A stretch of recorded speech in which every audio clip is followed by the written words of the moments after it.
I pulled in at the gas station just after midnight, flipping off the cruise control and slowing into the poorly lit forecourt. The hum of the fluorescent canopy lights overhead felt wrong, tinny and overbright, like they'd just been installed but not quite wired right.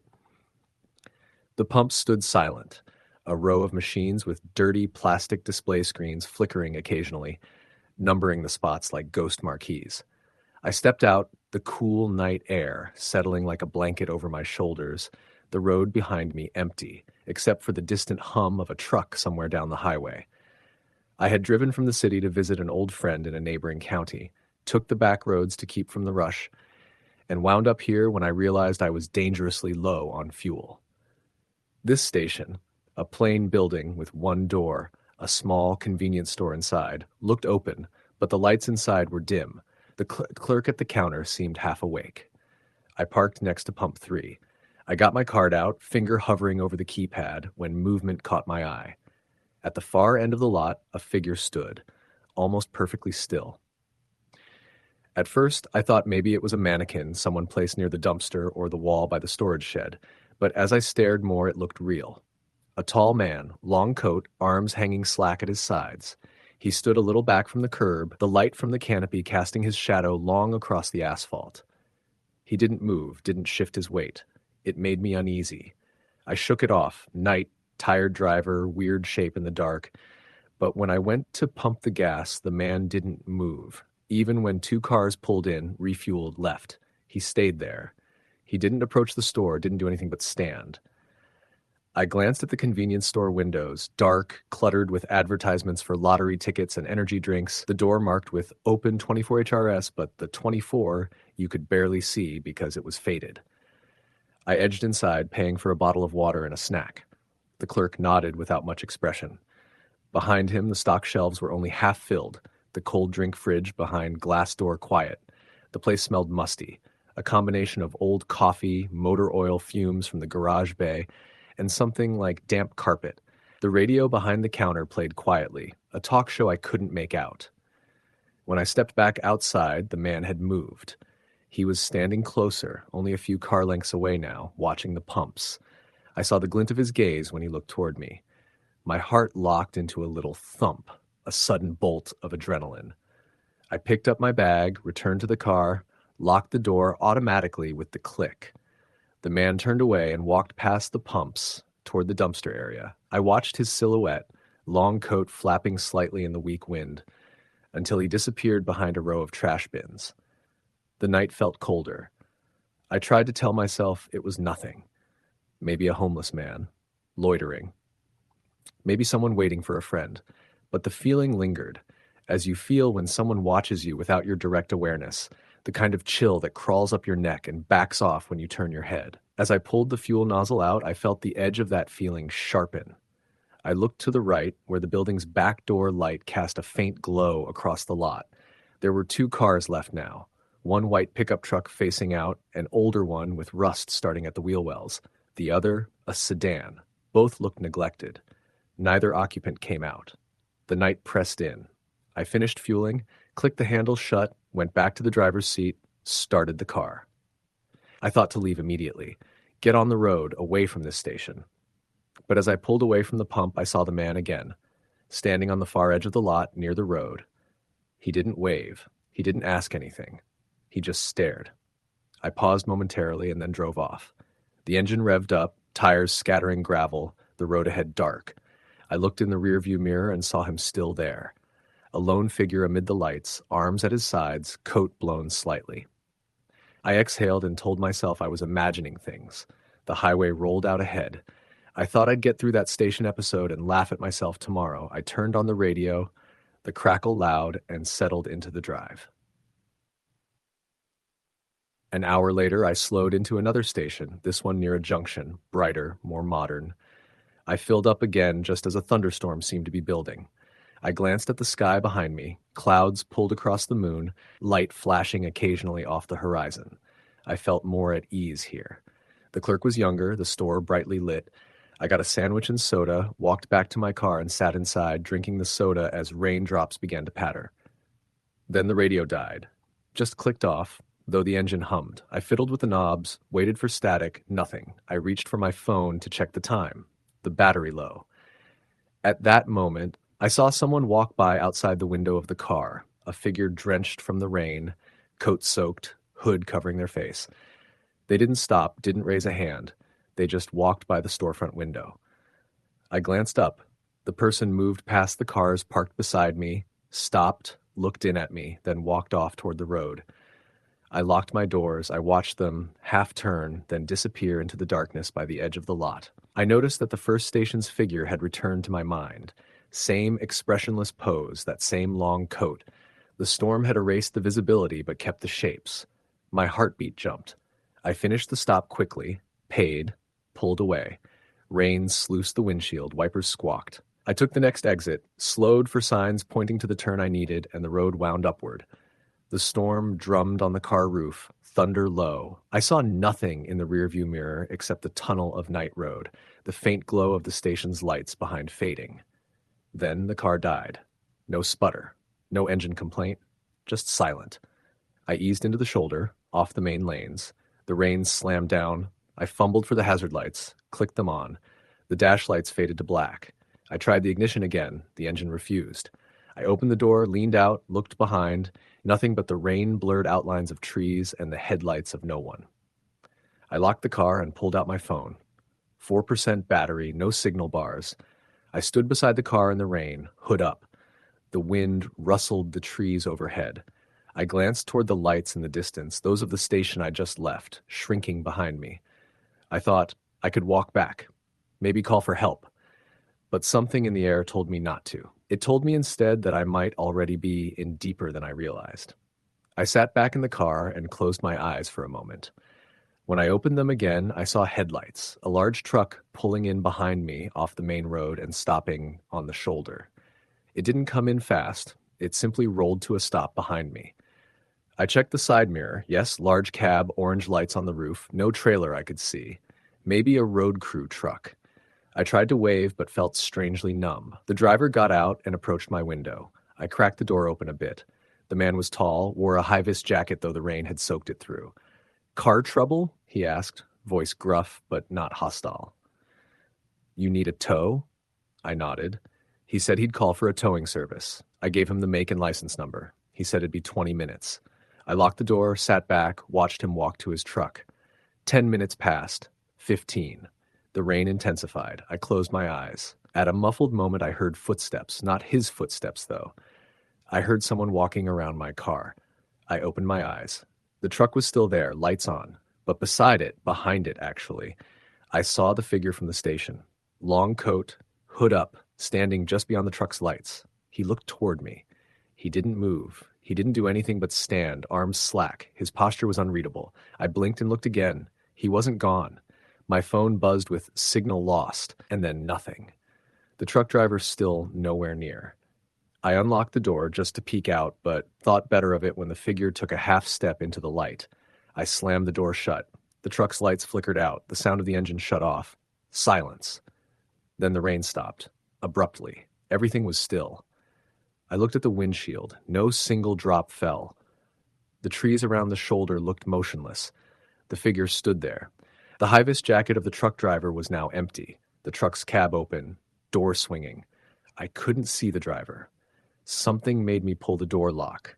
I searched through my bag for the emergency flare I keep in the glove compartment, flipped it on. The red flame lit the darkness, casting long shadows. I saw the figure, closer now. He had no face I could make out, hood drawn low. The coat flapped slightly from a breeze I couldn't hear. I felt a surge of panic. I pressed the flare button again. The metal hissed. The light cast his shadow huge across the rain-slick highway. He took a step toward me. The flare dropped from my hand onto the seat. I jumped out of the car, barely thinking, and ran toward the station. I didn't look back. The road was slick, the night dark. I didn't know if the figure followed. I didn't stop until I reached the bright lights of the station store where I could use a phone. Inside, the clerk looked at me like I'd lost something. I panted, said I needed to call the police. The clerk nodded slowly and reached under the counter. "Phone's dead upstairs? Generator's out, so nothing works." My heart sank. I felt cornered. The store floor shook slightly, an odd vibration I couldn't attribute to anything. I asked if I could use a landline. He said they disconnected it months ago. I searched for a nearby phone. No payphone. I asked the clerk if anyone had been waiting in his lot. He said no one came after midnight except that older white pickup parked outside earlier, but it had left, he believed. I turned to leave the store and the door refused to open. I pushed on it. It remained locked. I pressed the handle. Nothing. The windows were glass cubes of reflected light. I looked outside, the station lot empty, the rain back, the pumps silent, and, far away but unmistakably, the figure appeared again, standing across the street near a lamppost, motionless. I ran out via the side door. The lot was slick, illuminated by the yellow glow of the lamps, and I saw the pickup truck again, engine off, lights untouched. The figure still standing beyond the lamp. I jumped in my car, locked the doors, turned the ignition. It started with a cough. I reversed, mashed the pedal, spun tires, and left. The drive resumed. The radio remained dead. My phone had no signal. The night folded around me. I kept glancing in the rearview mirror. I thought I saw headlights behind me for a moment, but whenever I looked again, there was nothing. The darkness closed in. Somewhere around 3 a.m., I reached a rest area with a payphone. I pulled off, used my last quarters to make the call to the highway patrol. They asked my location. I gave it, and they said they'd send a truck to inspect. I waited in my car until dawn. The next morning, I drove back slowly to the station on the shoulder where the car died. I expected to see the truck driver, the figure, something. Instead, the shoulder was empty. Only my own gravel marks. No truck, no high-vis jacket, no footprints beyond my own. I went on to the station lot where I originally fueled. It looked normal in daylight. The pumps, the lights, the strange feeling gone. I asked the clerk about a man loitering, someone in a long coat. He looked confused. "We've got rules against loitering," he said, "but nobody's been out there at 2 a.m. standing around. No one."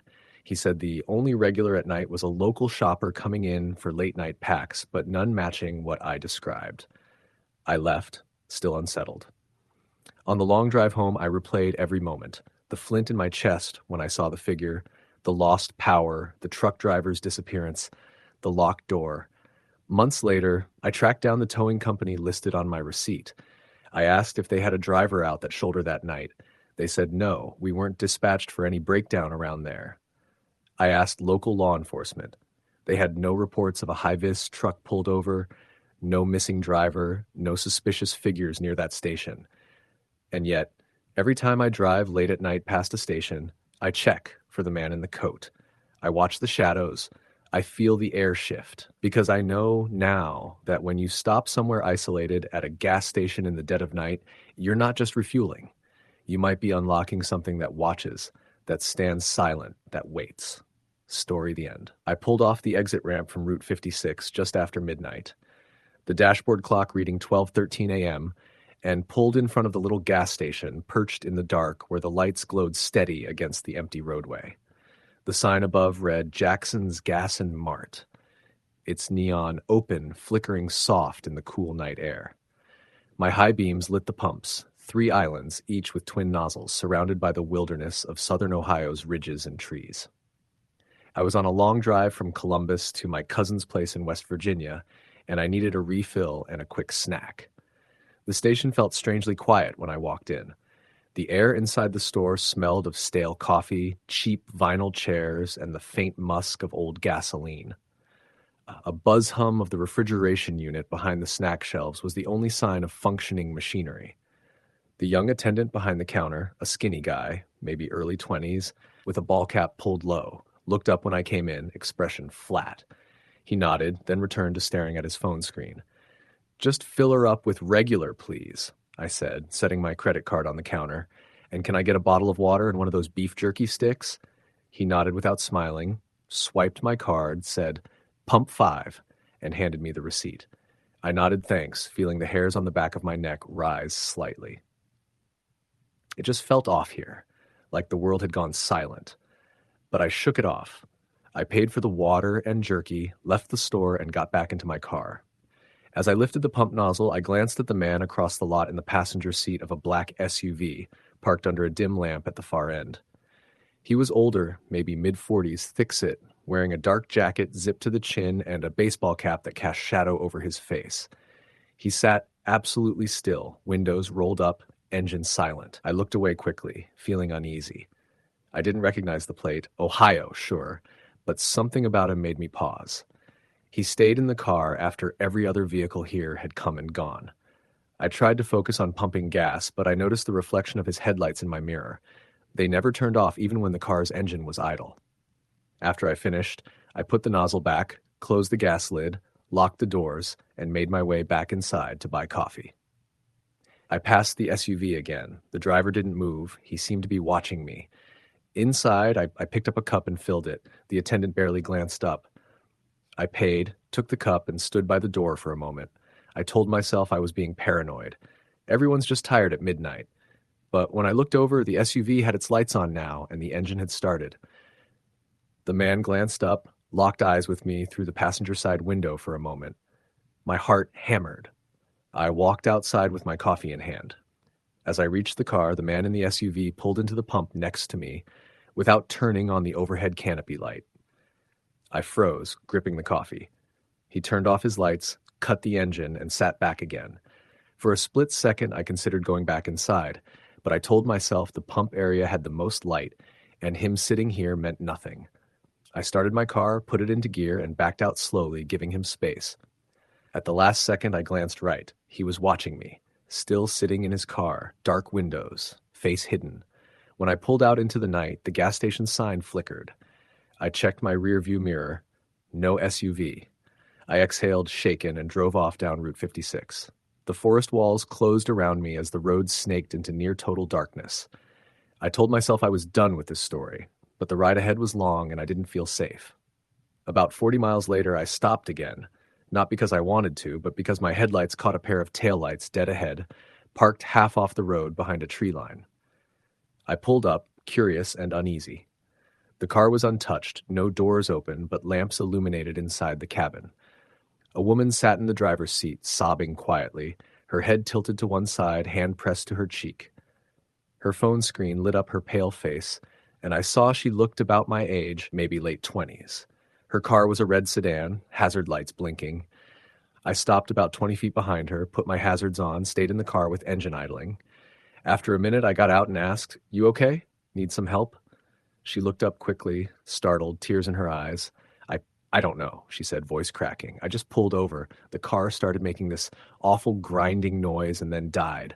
I called my fiancé, but he said he'll be a while. The night air was cold. Trees loomed. I offered, "Do you want me to call someone? I'm heading the same way." She hesitated, then nodded. I asked whether she was comfortable jumping in the car while I inspect hers. She said yes. I told her I'd run to my trunk and get my flashlight. I walked to my trunk. As I did, the hair on my arms stood up. I glanced back and the red sedan's front passenger window was open about an inch, despite her telling me the car just died. I frowned. My flashlight in hand, I popped the trunk and grabbed it. I turned to hop back in when I saw a figure crouched in the bushes at the side of the car, just the slightest movement. I blinked, unsure. The woman in the red car looked terrified now. She must have seen it too. I froze. Then the figure stood and stepped out from the dark undergrowth. A man, pale-skinned, thin, shirt soaked with something dark, maybe mud or worse. His eyes glowed faint in the darkness. We both stood there in shock. A minute later he saw me, stepped forward, started walking toward the car slowly. I yelled at the woman to get inside, grabbed her hand and pulled her to my car, locked her door behind us, while the guy strode across the undergrowth. I saw him climb into the red sedan's driver's side and stare at us from the window. Before I could react, he slammed the door shut, turned the dome light on inside his car, and just sat there. The red sedan's engine revved faintly, but then shut off. My throat closed. The woman and I sat silent for a moment. "Call your fiancé again," I said. She dialed and cried silently while I watched the shadowy figure inside the red car. After a minute, she hung up. "He's not picking up." She looked at me. "Please just, let's go." I nodded and said we should go to a safe place. I asked, "Do you know where the nearest station is? Maybe we'll just pull in and wait." She said yes. There was one maybe 5 miles ahead, a little 24-hour stop on the highway before the cutoff into the hills. I told her to follow me. I started the engine, reversed carefully, pulled onto the road, and we drove off. She followed in the red sedan. I didn't look back. At the highway stop, I pulled into a well-lit pump area and parked next to a diesel rig. The woman pulled up beside me. We got out, went into the station, lit, warm, relieved. The woman introduced herself as Claire. I asked if she wanted coffee. She nodded. The clerk there was an older woman with bright eyes and a kind expression. Claire collapsed into one of the chairs. We got coffee, and I told the attendant I'll keep an eye on Claire's car until her fiancé arrives. She told me to just let them know someone else is with her. I nodded. We stood outside the lot, talking quietly. I asked Claire about her fiancé and where she was headed. She said she lived in Charleston and they'd been visiting her parents in Columbus. He had to stay an extra day for work. She was driving back on her own. I asked if the car had been acting up. She said no, it just started grinding, then died. I told her if we don't hear from him, we can call a tow. She glanced at me and nodded, hugging her arms. At that moment, I heard tires on gravel behind us. I looked up. There was the black SUV again. Headlights off, creeping slowly into the pump area. It stopped nearby, engine idle, driver uncovered by shadows. I pointed. The older clerk saw it too. She went quiet for a second, then said, "You folks from around here?" I said no, just passing through. She didn't say anything else, just walked back inside. Claire and I shared a look. I asked if she recognized the SUV. She shook her head. I suggested we wait until her fiancé calls. She nodded. I told her I'd stay nearby in case anything happened. My phone rang. It was her fiancé calling. I handed him over a phone. They talked. He said he was stuck at a job site, estimated 30 minutes. I told him she was with me at a station, safe. He seemed relieved and told her to stay put until he got there. I hung up. Claire exhaled. Just then, out of the darkness between two trucks, the door of the SUV opened and the man climbed out. He wore the same baseball cap, heavy jacket zipped. He came toward us in slow, even steps, about 20 feet away. I stood heart-pounding, feeling the cold tonight wind biting. He stopped. We stared. He didn't speak. After a moment, I said, "Can I help you?" He tilted his head. His face came into view under the cap, dirty, hollow-cheeked, and his eyes unnerved me. They had a dead glow. He said quietly, "You saw me before." My throat closed. I said, "Just passing through." He nodded slowly and turned back to his SUV. I watched him get in and drive off, headlights out, leaving the lot quiet again. The clerk came outside. She handed us 2 warm hot chocolates, said quietly, "I'd keep your doors locked tonight." I thanked her. She gave a small frown and returned inside. Claire and I sipped hot chocolate. Her fiancé's ETA ticked closer. About 15 minutes later, I saw headlights turn onto the lot. Her fiancé pulled in. He jumped out, ran over, thanking me profusely, taking her inside. He introduced himself. "Matt." I said I was glad I could help. He said he would call the tow truck now and I should get going. I said fine. I'd head onward too. Before I left, Matt asked the clerk about the SUV, and she shook her head. No record of any car like that pulling in recently. I gave them farewell waves and drove off down the highway, watching in my mirror until the gas station lot disappeared. I thought I was done with it. I drove on for another hour through curves and dips heading into West Virginia. The night owl sky above, headlights splitting the darkness ahead. I stopped once more at a rest area. I walked into the small building to use the facility. Inside the women's washroom, the door creaked open behind me.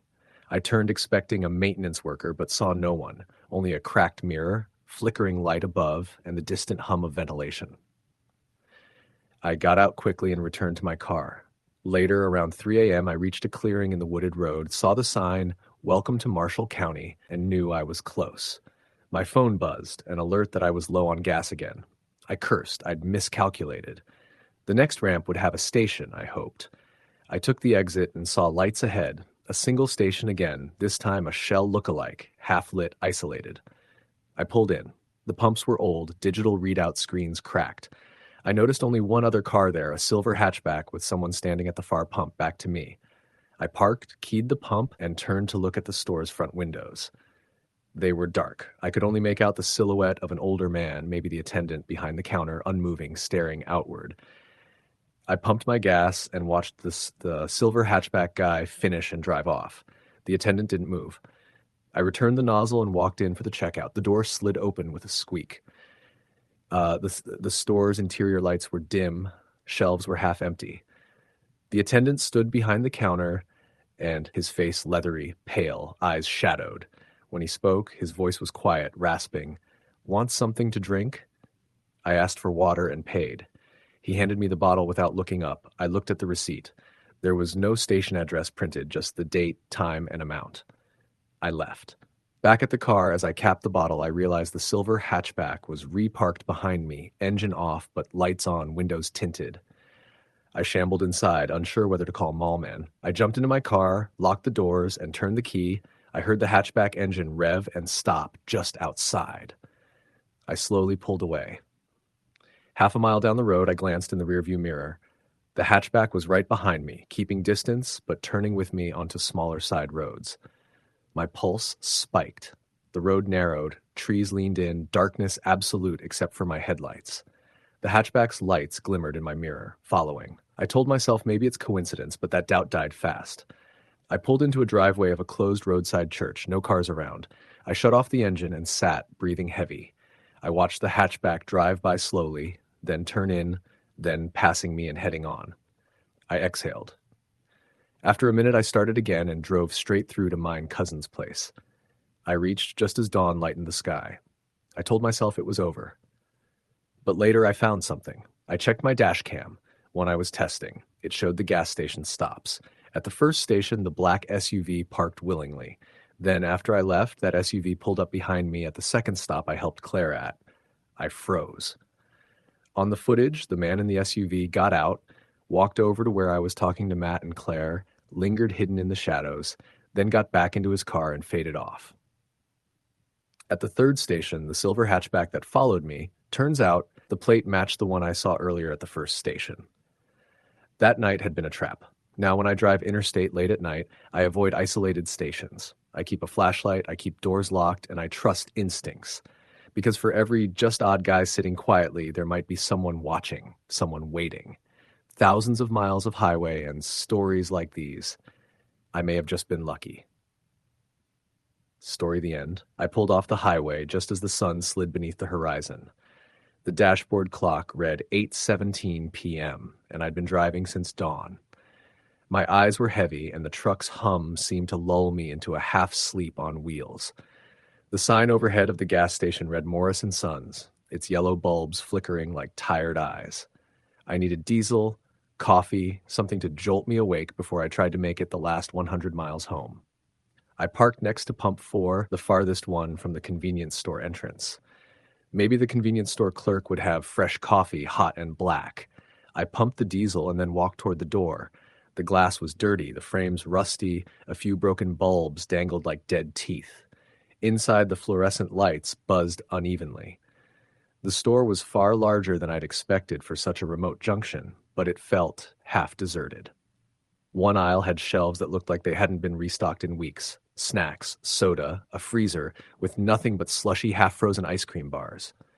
The clerk sat at the far counter, a squat man in a red and white uniform shirt, his head buried in his phone, face illuminated with a pale glow. He didn't look up when I entered. "Coffee," I said. "Black big cup, please." I set my wallet on the counter. He groaned, flicked his phone aside, and then mechanically made a coffee. The pot on the warmer looked like it had been empty for a while. He reached for a pot nearby, poured it in. The aroma was weak, coffee, but drawn thin and flat. I thanked him and walked to a stool near a window, sipping. I watched the darkness beyond the parking lot, the highway glimmering with headlights every few minutes. I thought about my drive and how close I was. But then I noticed something odd. A battered, old sedan parked at Pump 1. Engine running, lights on, its driver's side door open slightly. No one visible inside. Curiosity made me finish my coffee and get up. I stepped outside, the chill of evening already setting in. The lights around the pumps cast long shadows. I looked at the sedan. License plate dim, windshield filthy. I called out, "Hey, everything okay?" The engine idled. The car was warm. I figured maybe someone had stepped in to use the restroom. I walked toward the door of the sedan. The open door was still open. There was a faint smell, burnt rubber, gas fumes, and something else I couldn't identify. I leaned inside. The driver's seat was empty, the radio off, but the door latch looked like someone had forced it. A coffee cup sat perched in the cup holder, cold. I frowned and looked back toward the convenience store entrance, and in that moment, the sound of a low engine rev and squeal pulled my attention away. I turned sharply. The sedan shot forward, suddenly, tires squealing, the back of the car launching a spray of gravel toward another vehicle that had been parked near Pump 2. That car's door flung open and a man tumbled out, clothes flapping as he stumbled to the ground. The sedan's driver, who I hadn't seen until just then, sped across the lot full throttle and disappeared into the dark highway. The startled man on the ground scrambled to get up, clutching his arm. My heart lurched. I ran toward him. "Are you okay? What the hell happened?" He looked at me, bleary-eyed, his arm armored with a red smear. "I don't know. He just came out of nowhere." "I saw him," I said, voice cracking. "That car. He crashed into your car." I glanced toward the store entrance. The clerk was still at the counter, not rising, not moving. He just watched. The wounded man, maybe late 30s, flannel shirt, stood shakily. I'm fine. Just startled." He pulled out his phone and dialed something. I told him I'd stay. He muttered thanks. After a minute, he got into his car, winced, and drove away slowly. I stayed, still shaken. I walked back inside to pay for my gas. Didn't want to leave the lot in that state. Inside, the clerk glanced up. "You okay?" he asked, flat tone. "Yeah, I'll pay for my gas. Also, you saw what happened outside?" I told him. He just looked at me. "Yup. Happens every week or so. People stop here and weird stuff happens." "What do you mean?" I asked. He shifted in his chair. "Night traffic. Weird cars. Sometimes someone's stranded. Sometimes cars run off. This place, it's not quite right." I frowned. "You run this place?" He nodded. "Name's Rick. Morris & Sons used to be busy back in the 70s and 80s. Highway traffic, families, truckers. Then the new interstate bypassed most of the cars, and now we get the late-night route runners and big rigs. And weird ones." "What kind of weird?" He leaned forward. "Last week, or maybe the week before, guy pulled in, blacked out in his seat. Woke up hours later with his car gone, all his stuff gone, even his wallet. No one saw anything. Then a couple weeks ago, a car just exploded at Pump 3. No one was hurt badly, just shrapnel and brand new metal all over. But the owner said he heard voices, footsteps, someone on his hood before the blast. I got security cameras, but they get tampered with." I looked at him. "Voices?" "Yeah." He crossed his arms. "And I'm telling you, there's something off about this lot. Others before you have pulled in, thought they'd just stop for coffee and gas. But stay too long, ask too many questions, and things happen." My blood pounded. I thought of leaving right then. But I was tired. It was cold. I had maybe 100 miles to go. I paid for the gas, left a tip for the coffee. Rick nodded. Out in the lot, the sedan was gone. Pump 4 blinked. I climbed into my truck, engine turned over smoothly. I sat thinking. Decided to drive immediately. But something made me pause. Headlights flashed from the highway. A car pulled into the lot, slowed, stopped near Pump 5. I watched the driver get out. A woman, tall, dark hair, maybe mid-30s. She looked lost, fearful. She glanced around, walked toward the store. I considered offering help, but something in the clerk's demeanor, calm, practiced, told me he would intervene if needed. I started my truck, pulled toward the exit of the lot, but my heart snagged. The woman's eyes fixed on me as I drove out through the open door of the lot. She lifted her hand, I waved back. I hit the highway and went maybe a mile before something made me pull over at the next rest stop, heart racing. I retrieved my map and phone, called my wife, then nudged the engine back into drive and went on. About 30 miles later, on a straighter stretch, I noticed a white pickup coming up behind me, tailgating close. At first, I thought maybe a big rig blind spot, but this was a pickup. When I glanced in the rearview mirror, I saw two silhouettes. The driver seemed still, face unreadable in the dark. The truck honked once and passed me aggressively, then slammed the brakes and pulled in front of me. I swerved slightly, not enough to lose control, but enough to get my heart pumping. Then the pickup's hazard lights flicked on, engine turned off, and it drifted to the side of the road. I slowed and pulled off the next exit, heart racing, sweat cold on my back. I didn't stop until I was in a well-lit rest area with coffee vending machines and other vehicles. I thought about the gas station again, Morris & Sons. The clerk's voice kept ringing. "This place. It's not quite right. When I finally reached home a few hours later, sun nearly rising, I pulled into my driveway, set the parking brake, cut the engine. My wife greeted me at the door with a mug of coffee. I took it silently. That night, I had trouble sleeping. My brain replayed the sedan, the crash, the woman's stare, the pickup truck. I dreamed of the gas station lot, bulbs flickering, the idling engine, the dark service doors behind the convenience store swinging open into blackness. Over the next few days, I looked online for Morris & Sons gas station. I found a small article from the local newspaper years ago. A single line, truck stops at Morris & Sons, driver disappears. It mentioned 2 men investigating a missing driver, last seen at that station. I found a forum post by a long-haul driver who said, open quote, "Stay out after midnight. This place gives me the creeps. Lights go crazy, cars parked unattended, weird noises. Some said the security cameras on the lot failed frequently. Others posted stories of car alarms going off in the dead of night, pumps shutting off by themselves, and trucks that left the lot with drivers missing from the cab." Close quote. I looked at the Google satellite view of the station. Strange.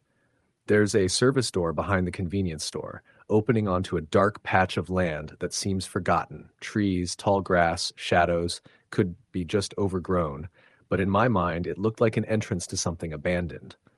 Weeks passed. I drove through that corridor again late one evening, my mind half awake, and I considered stopping at Morris & Sons again out of curiosity. But I didn't.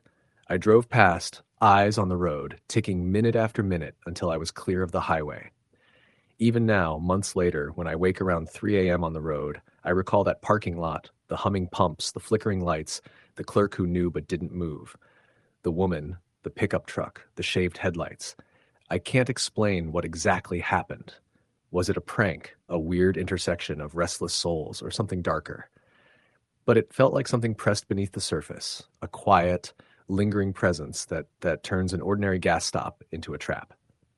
So if you ever find yourself pulling into a lonely station late at night with dim lights, empty shelves, a slight chill in the air, and the pumps still pumping, look around. Watch the cars parked and running with no one inside. Notice open doors. Notice faces reflected in windows that shouldn't be there, because sometimes the station is just the pit stop, and sometimes the lot is the doorway, and sometimes you leave, but something stays. Story the end. I pulled off the highway right as the sky was clawing its way into dusk, headlights glinting against the slick black asphalt.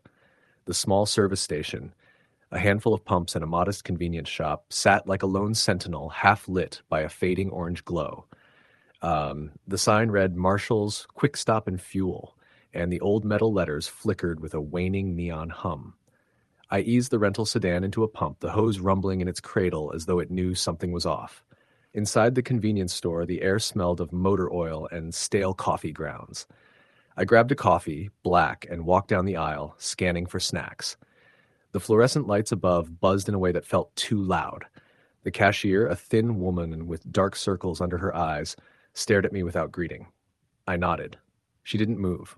Behind her, the freezer door rattled, as though someone or something had pressed against it from the inside. "Got everything okay?" I asked. She blinked slowly. "Yeah," she said finally, her voice low.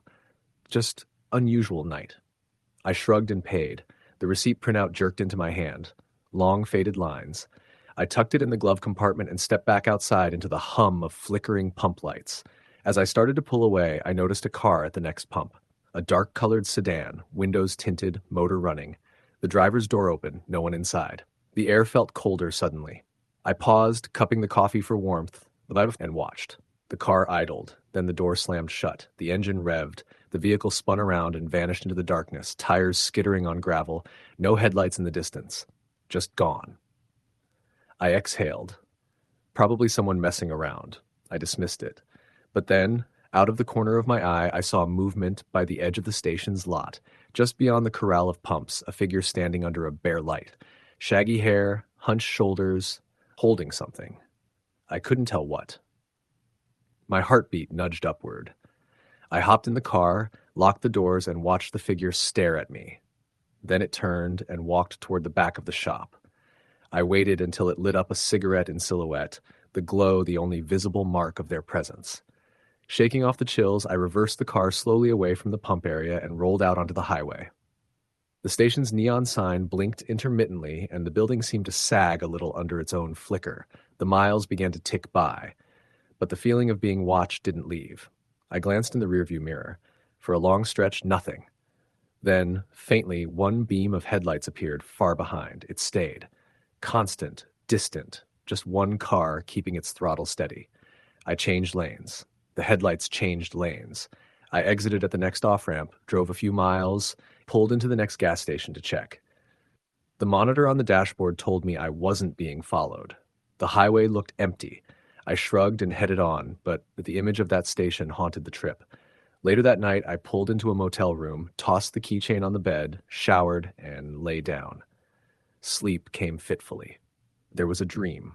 I was back at that station, the light overhead buzzing. Shadow figure by the pumps. The figure raised its hand. There was something long, metal glinting in its grasp. A ringing sound, like the radio in the convenience store, but magnified, hammering in my ears. I woke up with a shock. The clock read 2:13 a.m. My heart soared. I rubbed my arms until the goosebumps faded and rolled over, but sleep would not return. The next morning I got back on the road. The sun rose pale and weak behind clouds. I tried to shake the unease. I told myself it was all tired nerves. But as midday approached, I realized I needed gas again. My car's fuel light had been blinking for miles. I pulled off at the next exit, this one a big brand station with a bright canopy and a lot of customers. I filled up, paid, and got back on my way. Yet the memory of the previous station pressed in, a dull weight in my mind. The trip finished without incident. I returned the rental car in the evening and went home. Days passed. Everything seemed normal, but I couldn't get that moment under the flickering sign out of my mind. I began to think that maybe the figure was just someone hanging out, weird, nothing more. Until one day I happened to see a local police blotter online for the highway I'd driven. One of the entries, what appeared to be a stolen rental sedan, found abandoned by a small gas station, no driver inside, engine running. Time, roughly the hour I'd stopped there. The location, a quick stop by that exit. The report was vague. It included no station name, but the description of the vehicle matched. I stared at the screen. Had that been the car I saw? The dark sedan at the pump? My head spun. I checked the rental agreement, the make and model of the car I used. I looked for any mention of theft in the rental company's emails. None. My car was fine. But the memory of another vehicle disappearing into darkness made sense now. I decided to call the station. Just ask. No, curiosity. No, maybe I should just leave it. But I dialed anyway. The voicemail greeted me. Marshall's Quick Stop and Fuel. Leave your message. I hung up. The number lingered in my call log. Weeks passed. I tried to shrug it off. Then one evening, driving back from visiting family, I noticed a sign on a billboard. Police looking for dark sedan seen near Marshall's Quick Stop and Fuel. Please report to County Sheriff's Office. My skin chilled. Marshall's Quick Stop and Fuel. That was the station. I pulled over at the next rest area and let the engine idle. Why was I seeing this now? I texted a screenshot to my friend. That night, I had the dream again, but this time it shifted. I stood inside the convenience shop again, the fluorescent lights buzzing overhead, the freezer rattling in the corner. The cashier looked at me and then slowly raised her hand. You saw him, didn't you? She whispered, though her lips didn't move. I stared. Outside the glass door, the dark sedan rolled into the lot, engine idling. Windows up, no one visible. It pulled up to a pump, stopped. The door opened. The figure climbed out. Long coat, swallowed by shadow. He placed something, maybe a bag, on the ground beside the other car. Then the car drove off, lights disappearing. The figure turned to me and raised a gloved hand. The freezer door swung open. A hand shot out and grabbed the bag. The figure turned and walked back into darkness. The cash register bell rang. I snapped awake. My heart pounded. I turned on every light in the house and sat up all night. A week later, I got an unexpected email from the rental agency. Regarding your recent rental sedan, it read, viewing recorded footage shows you pulled up at the Quick Stop at 10:45 p.m. on May 8. There was an incident involving an abandoned vehicle at that location. Please call our incident liaison. My stomach dropped. I dialed the number. A flat voice asked for my rental ID, date, time. I gave them. They said, Our records show the vehicle you rented was not stolen. Another vehicle was found. But you might have been a witness. Would you like to provide a statement? I said yes, though I had nothing concrete, just a fleeting recollection. They asked if I were willing to retrieve a dashcam log. I said I didn't have one. After that call, I felt exposed, as though I'd come too close to something and walked away without noticing. I decided to avoid that route, take a longer way home, but a week later, I was driving back for another trip. Rain tapped the windshield, visibility low.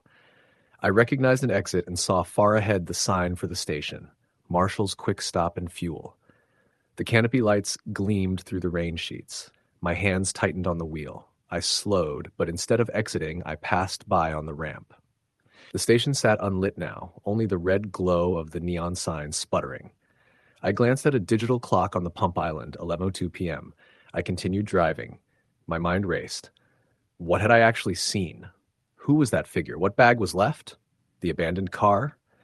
I tried to push it away. Back home, I started reading old news articles, stolen vehicles, small service stations in rural America where crimes happened late at night. One article mentioned a serial spree of abandonments. Rental cars used to commit thefts, dropped off at isolated service stations in the dark. Another account told of an attendant noticing a bag dropped by a driver at 3 a.m., then hearing screaming in the back lot, but by the time police arrived, the bag and the driver were gone. The station attendant pressed charges, but suspects vanished. One evening, I went through my phone, looked at all my travel photos. There were shots at the highway rest area, quick gas stop selfies, but nothing at Marshall's. I didn't take a photo there, I'd only stopped briefly, but the image of the shadow figure lingered more vividly than any photo ever could. I told myself it was nothing. But then the dream changed again. This time I was outside the station at night. The pumps stood idle, rain pooling. The canopy lighting flickered. The figure was there again, back under the bare light. I approached.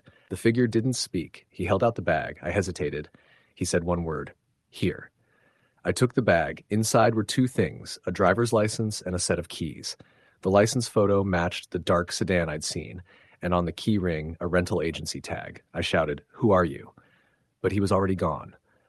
I woke crying. I realized I'd become part of something I didn't understand. I resolved to go back to the station, talk to the attendant. Closure. The next night I drove back down that route. The sign for the station appeared faintly in the rearview mirror. I exited. As I pulled into the lot, my headlights cut through drizzle. The pumps were empty. The convenience store dark. The neon sign flickered. Marshall's Quick Stop and Fuel. I got out of the car, walked toward the building. The door was locked. I peered through the glass, shelves half empty, lights off. I walked around the building. The figure was nowhere, but the faint gas odor remained, and the freezers inside rattled quietly. I opened the door. It sprang up under my push, and the interior lights blinked on. Cold. The cashier from before stood behind the counter. She looked older, worn. "Odd time to visit?" she said, her voice almost a whisper. I explained I'd been here before and had noticed something strange, asked if the station had had any incidents. She nodded, but said little. "People drop cars here," she admitted, then shut her lips. I asked what that meant. She said, "Sometimes rental cars, someone disappears. We call the sheriff, they drive away, and then we see the car." I asked how often. She said, "More than you think. This highway. Dark, easy to vanish." Her eyes flicked to the freezer door behind me. I nodded. I mustered, "Did you ever see someone leave a bag?" She went quiet. Then softly, "I should probably go home now." She left the counter and disappeared into the back room. I stood in the store alone. The freezer door rattled again. I froze. The sound came from a tall freezers at the back corner. One door creaked open slowly. My heart thundered. But nothing came through.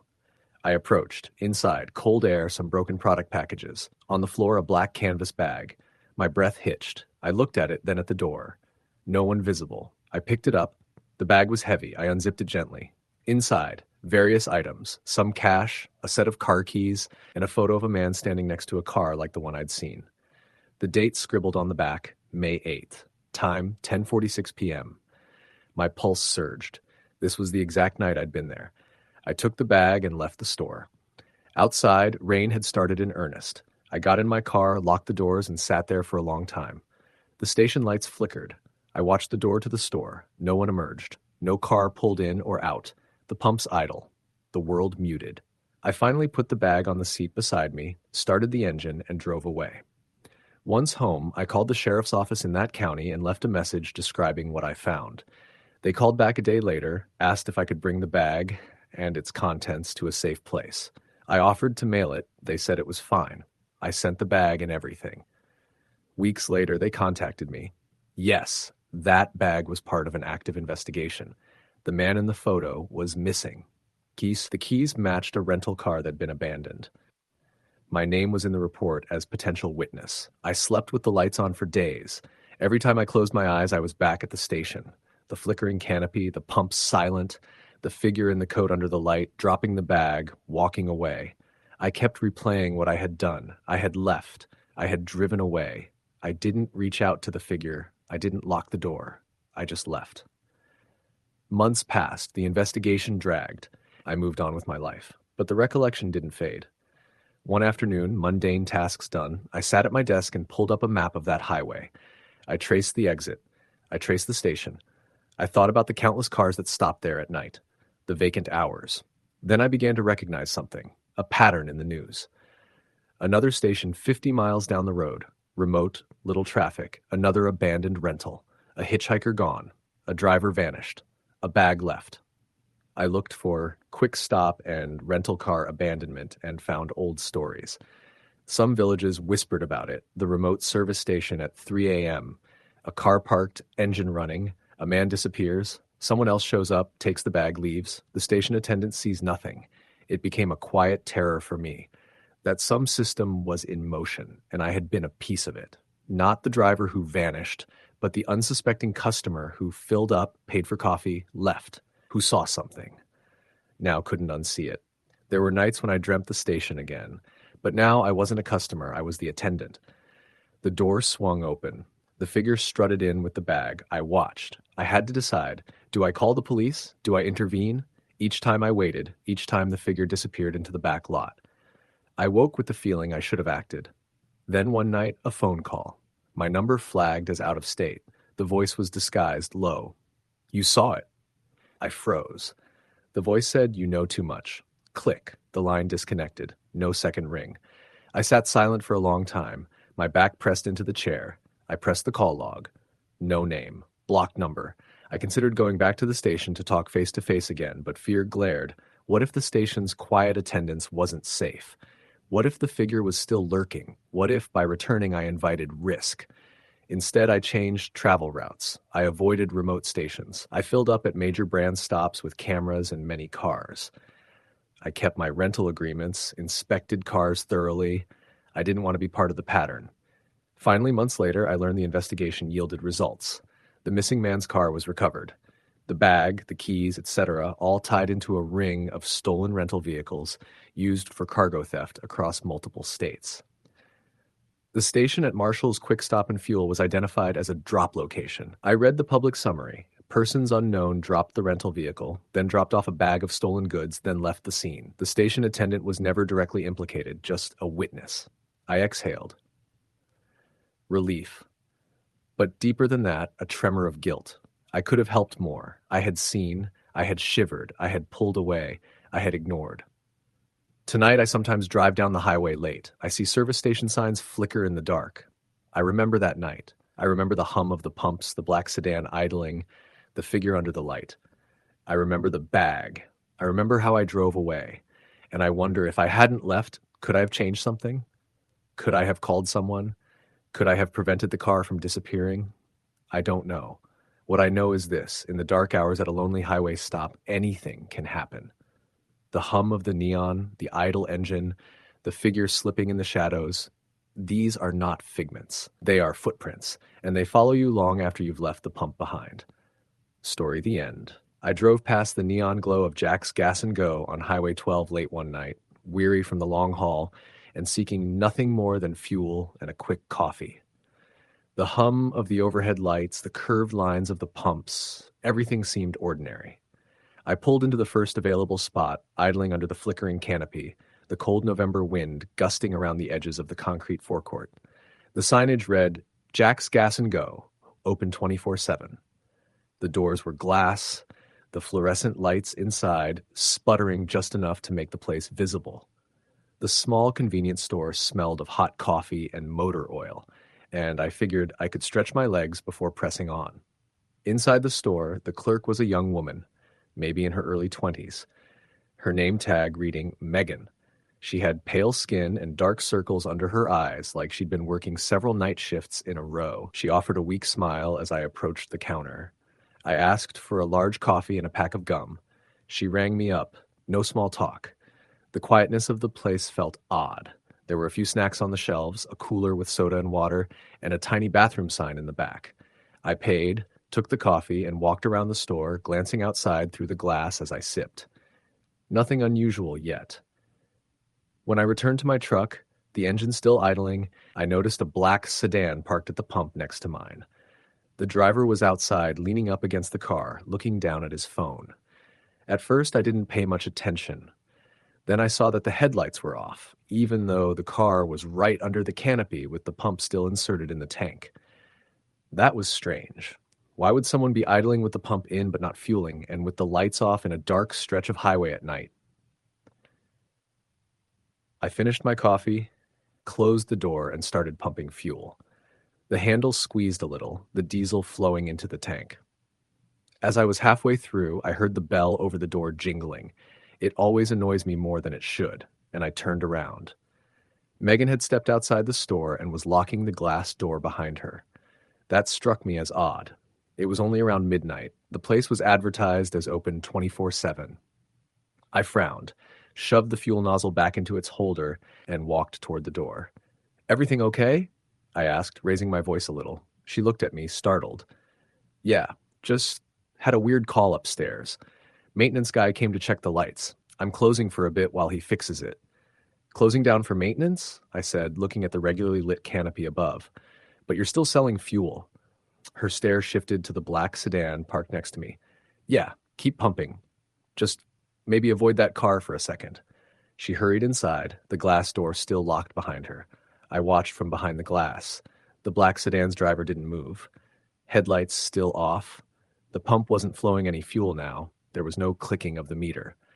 It looked abandoned, but the driver remained slouched. I stepped closer to the window, trying to see inside. Through the dark tinted windows, I could barely make out a figure. He seemed to be slumped forward, head resting on the steering wheel. His foot might have been on the brake. The car was still in park, pump handle dangling in the tank. I raised my eyebrows. Something disturbed me about that. I slid my phone out of my pocket, pretending to take a photo of the pump meter, but actually watching the car. As I did so, the driver lifted his head slowly. He turned toward me in the window, once, then twice. His eyes flicked up. I looked away quickly, heart starting to thud. When I glanced back, the driver had vanished. The sedan's windows were empty, no figure inside. I blinked, rubbed my eyes, maybe my mind playing tricks. The car just sat there. Then I noticed the fuel pump meter had stopped. A full gallon still remained, and the handle hung loosely.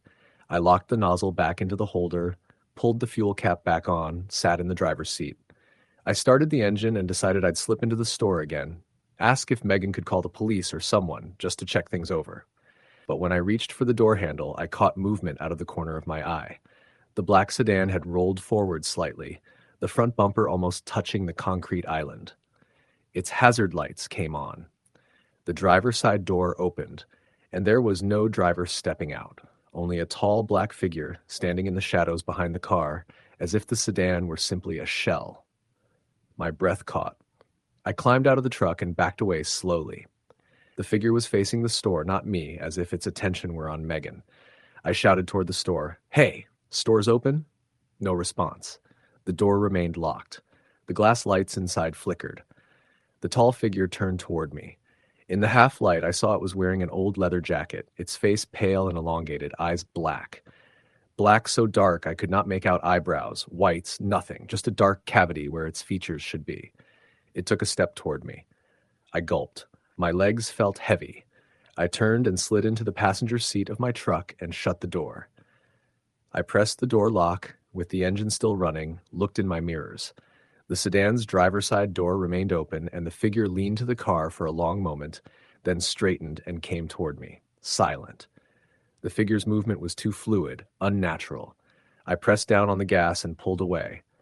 Outside, the November darkness swallowed the road quickly. The wind rushed past. My pulse quickened. For the next 50 miles, I kept glancing in the mirrors, the black sedan never appearing behind me. I told myself I must have imagined much of it. It didn't fully make sense, but the dread felt real. My mind raced about what could have happened to that car, who that figure was. More miles passed. I flipped on the radio, turned up the volume. A song came on, loud, and I relaxed slightly. I told myself I was safe. I'd fueled up, got coffee, and was back on the road. I thought about stopping again soon, maybe logging off for the night at a motel. I considered that the figure I saw might have been a homeless man hanging around, or some prankster. But the driverless sedan still haunted me.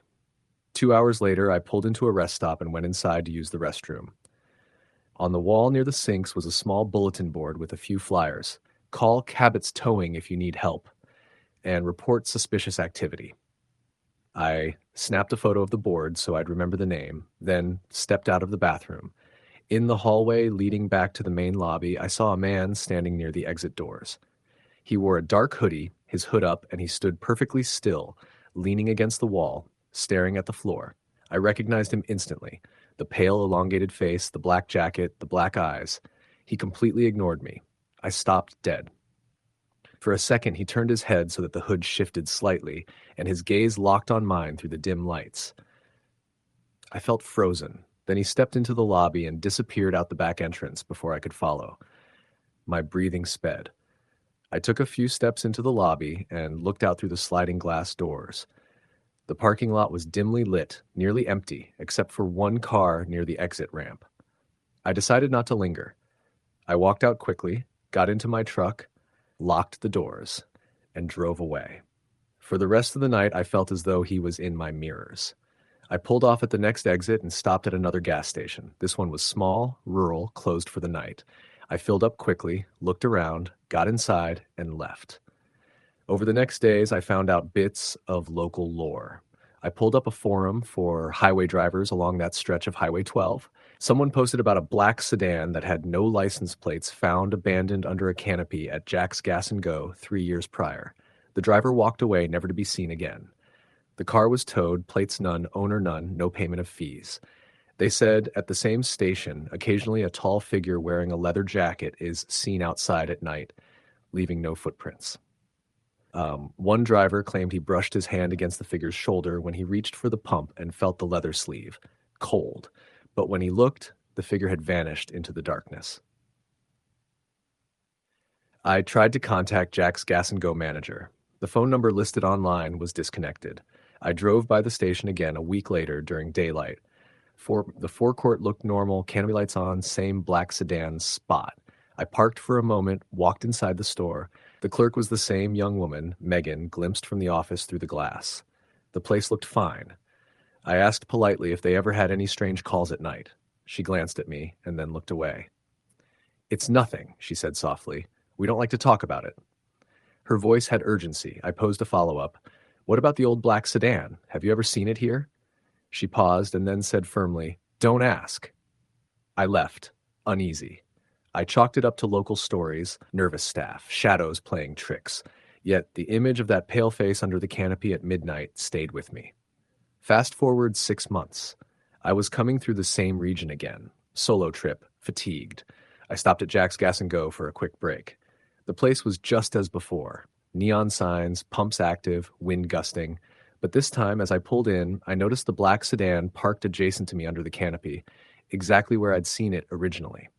It looked older now, paint, matte black, no license plates. The pump was inserted but not in use. I told myself, it must be someone's car, someone who works nights, just idling. I filled up, watched the driver. There was no driver visible. The windows were tinted. I didn't dare walk closer. Inside the store, I went for coffee again. Megan was there. She recognized me immediately. "Back again?" she asked in the same flat voice. I nodded and paid. Her glance turned to the glass door, then back to me. She lowered her voice. "Be quick. It'll get windy and the lights go out." I asked what she meant by the lights go out. She exhaled. "Just, there are times when the canopy lights die. Full blackout. One minute you're seeing everything, next minute total darkness, and you'll feel someone behind you even if you don't dare look. It happened again with the black car. I shivered.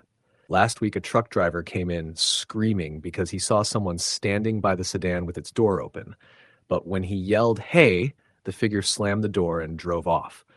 But when they later checked the cameras, the sedan had moved forward about 30 feet, but there was no driver. The door opened, then shut. The frame recorded no person in the seat. She turned back to restock the snacks silently. "Your tank's almost full. You might want to leave now." I paid and left, unsettled. I got into my truck and glanced back. The sedan remained, same darkness-tinted windows, hood same height, metal glinting. I accelerated away. As I did, I felt something brush past the side mirror. I flicked a glance. The figure was leaning close to the driver's side window, but I caught it only for a fraction of a second. It was close enough that I felt the chill of something unnatural. I stomped the gas. Later, I told a friend, a fellow trucker named Lenny, about what I had seen. He frowned. "Jack's Gas and Go on Highway 12? Yeah, I've heard of it. They say at night no one dares stay more than 5 minutes after pumping. Some ghosts from the road. One time a rig driver woke up to find his truck completely surrounded by silhouettes under the canopy, just standing there. He bolted."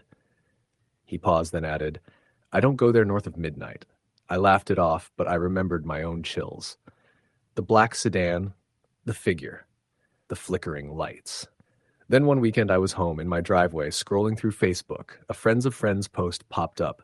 "Missing trucker found dead near Jack's Gas and Go." The caption, "Last seen at 2:17 a.m. November 2nd.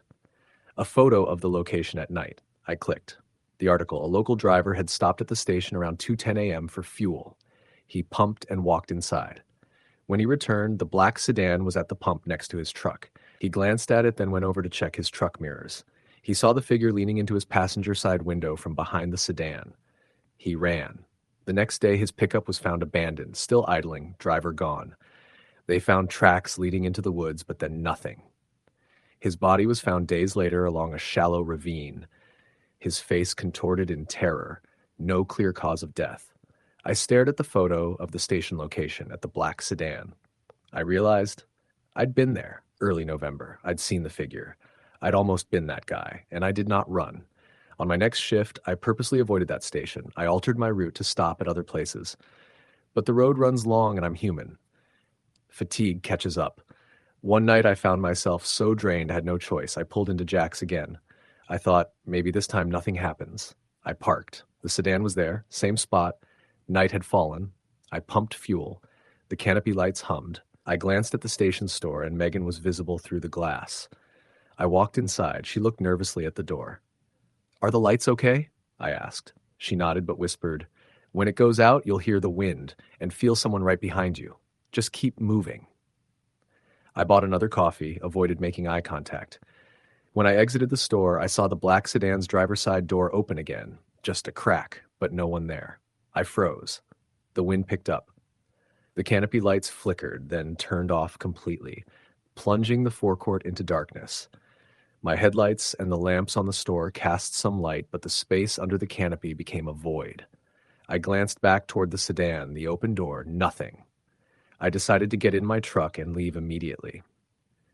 As I approached my truck, I saw footprints in the dust around the black sedan, wide-soled boots leading away into the darkness between the pumps and the highway. But the pavement elsewhere looked undisturbed. I climbed into the truck, locked the doors, fired the engine. The wind screamed outside. I let out a breath. I looked up at the canopy, still nothing but darkness. I shifted into gear and rolled forward a few feet to the right exit. As I passed the black sedan, I noticed something.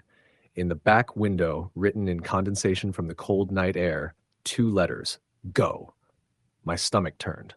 I had gone, but I felt I hadn't escaped. The next morning, I phoned the station's corporate number I found online. No answer. I visited the local sheriff's office and told them about the black sedan and the missing trucker. They were polite, but said there was no active investigation, just the driver abandonment. They said the station had a few reports, but nothing definitive. Sometimes the lights fail, the deputy said, and those storage garage bays behind the canopy get wind blasts that look like figures. I insisted there was something more. The driverless sedan, every time I stopped, the pale figure, the open door, the footprints. They took my name but warned, "Be safe at night out there." I kept driving. I avoided stopping at Jack's after midnight whenever possible. If I had to, I made sure someone else was in the cab. One isolated night, I pulled in just before midnight. The sedan was gone, no sign of it. I pumped fuel. I took extra time inside the store because I was waiting for a call. I came out to find the black sedan pulling into the spot next to mine as I tied the fuel nozzle. The driver still invisible, the hazard lights on, engine off. I climbed in and left. Months later, I found myself recalling one early stop at that station. After a dozen hours on the road, eyes heavy. I remembered how the figure stood and how I looked into his face for a split second and felt its black eyes. Holes, really. I wondered why it did not attack. Maybe it was waiting for something. Maybe it was an omen. During a holiday run, I told a newer driver, Gina, about Jack's Gas and Go. She laughed and said she loved late-night stops and didn't believe in ghosts. I tried to warn her. She called it adrenaline. She said she'd stop anyway if she was tired. A week later, I got a text from her. "You were right about that station. I pumped there at 1:30 a.m., last 2 digits before midnight. The lights flickered, the black sedan pulled in. I looked across, and a man in a black jacket leaned against the car. I got goosebumps. I left, but later I got chills, couldn't sleep. Then they found his truck abandoned along the same highway stretch." I didn't know what to say back. I shut my phone and thought about my own brushes with the unknown. The road gives no warning, just black pavement, yellow lines, lights cutting through darkness. But every once in a while, you stop, and the night stops with you. Now, every time I plan a break in that region, I avoid the Jack's name altogether. I pull off at a different exit, go to stations with bright parking lots, live attendants, no isolated forecourt, because there are places where shadows linger, where the wind hurls your hair and you think you're alone, but you're not, where a driverless sedan waits under a flickering canopy and the pump still holds its nozzle, and a figure with black eyes and leather jacket leans into a window that won't open. I often think about what might have happened if I had stayed longer at that station that night. If I had stepped out of my truck to check the sedan, or gone inside and confronted the clerk more aggressively. Maybe the figure would have followed. Maybe I'd have reported it earlier. But I didn't. I drove on.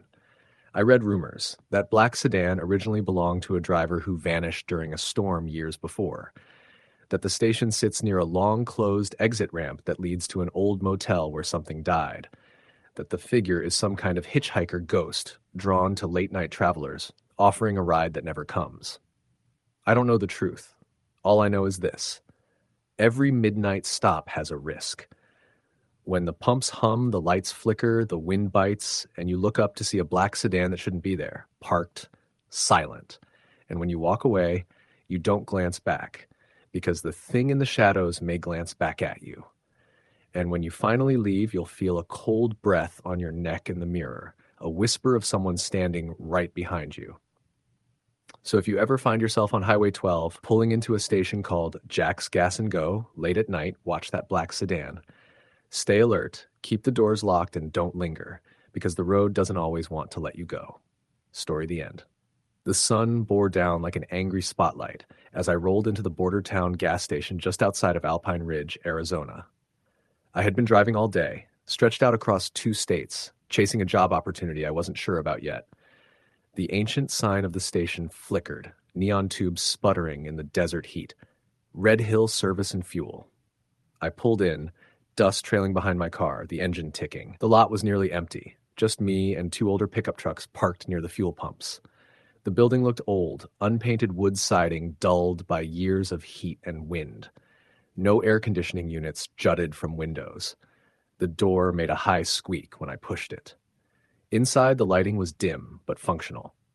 A small array of convenience store items lined old metal shelves, and behind the counter stood the attendant, a man in his late 50s, his skin weathered like the planks of the station's siding, eyes pale and still. Outside, the wind rustled the tumbleweeds in the gravel. "Evening," I said, walking up. "Just need to fill up." He nodded once quietly and said, "Pump 3's open." His voice was low and flat. "Thanks," I said, grabbing my card. I set it to prepay, glanced over the station's windows. I half expected someone else to wander in, but the place was quiet, silent in the way that makes you listen to your own breathing and the hum of the air outside. As I began pumping gas, I noticed a sign above the convenience store door. Restrooms closed after midnight. No loitering. I figured I'd pay attention, pull off quick, and get back on the road. I didn't realize I was already locked into something. When I completed fueling, I stepped inside. The air was warm, stale. The attendant didn't say anything else. On a counter near the cash register, paper towels, a squeaky receipt printer, and a faded notebook labeled Incidents with a handful of scrawled entries caught my eye. Out of curiosity, I asked, "Excuse me, this the only gas station around here?" He glanced up at me. "Just us for a while. The next one is 25 miles west." He paused. His gaze went distant, like he was recalling something. "You're headed west?" "Yeah, that's right," I said. He nodded slowly. "Dark gets real out there. Roads empty after sunset." I thanked him, grabbed a bottle of water, handed it over, got the receipt. I figured I'd stretch my legs. I stepped outside, looked across the lot. One of the pickup trucks had its driver door open slightly, as though someone might return at any moment. A faint vibration in the air made me uneasy. I checked my phone, weak signal. Typical. I returned to my car, but just as I did, I noticed movement near the far edge of the station's lot. A figure dressed in dark clothes stood there, hunched over something on the ground. At first I thought maybe someone was changing a tire, but the figure didn't shift. I squinted. The sun was dipping, the shadows growing longer. I didn't like what I saw. I walked over. "Everything okay?" I called loosely. The figure turned. I stepped back. It was a man, coated in dust, the clothes ragged. He didn't raise his head immediately. When he did, I saw his face, hollow eyes, sunken cheeks, mouth half open. He looked like he had collapsed in that spot and waited a long time. I didn't know what to do. He didn't answer. I alerted the attendant through the window, but he wasn't there. I walked back inside quietly. "Someone out by pump 1, I told him. "Seems hurt." He didn't react at first, then turned to me. "Which one?" "The guy by the lot," I said. He stood, glanced outside, then turned back to me. "I'll check it." "Thanks." He walked toward the door. I watched through the window as he headed outside. I returned to my car, decided I'd wait for him to come back before I head out. 10 seconds turned into 2 minutes. I kept my foot on the brake, my eyes on the door. And then I saw the attendant come out with the ragged guy in one arm. They walked slowly toward me, silhouette backlit by the station lights. The attendant put the man down gently by the wall, then returned inside without a word. I got out of the car and approached cautiously. "Sir, are you okay?" I asked. The man's breathing was shallow. His clothes were filthy. But what freaked me was the smell, a mixture of something rotten and chemical. I noticed 2 plastic containers, empty, lying near him.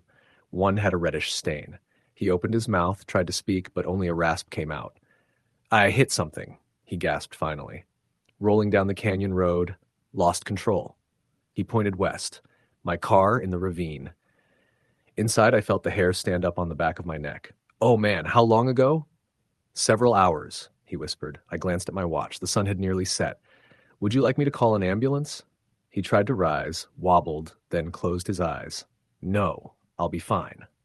I didn't trust that. I called 911 from my cell, weak signal, but it connected. The dispatcher asked my location. I gave the name I found on the station sign. They said they'd dispatch a unit, but warned it might take some time due to remote location. I returned to the attendant. "I called for help." He nodded. "Good." He stared at the man outside. "You okay, friend?" he said. The man didn't answer. He closed his eyes again. I felt the station grow darker. The sun dropped past the horizon and the heaters inside died. No light filter from outside. "Listen," I said to the attendant.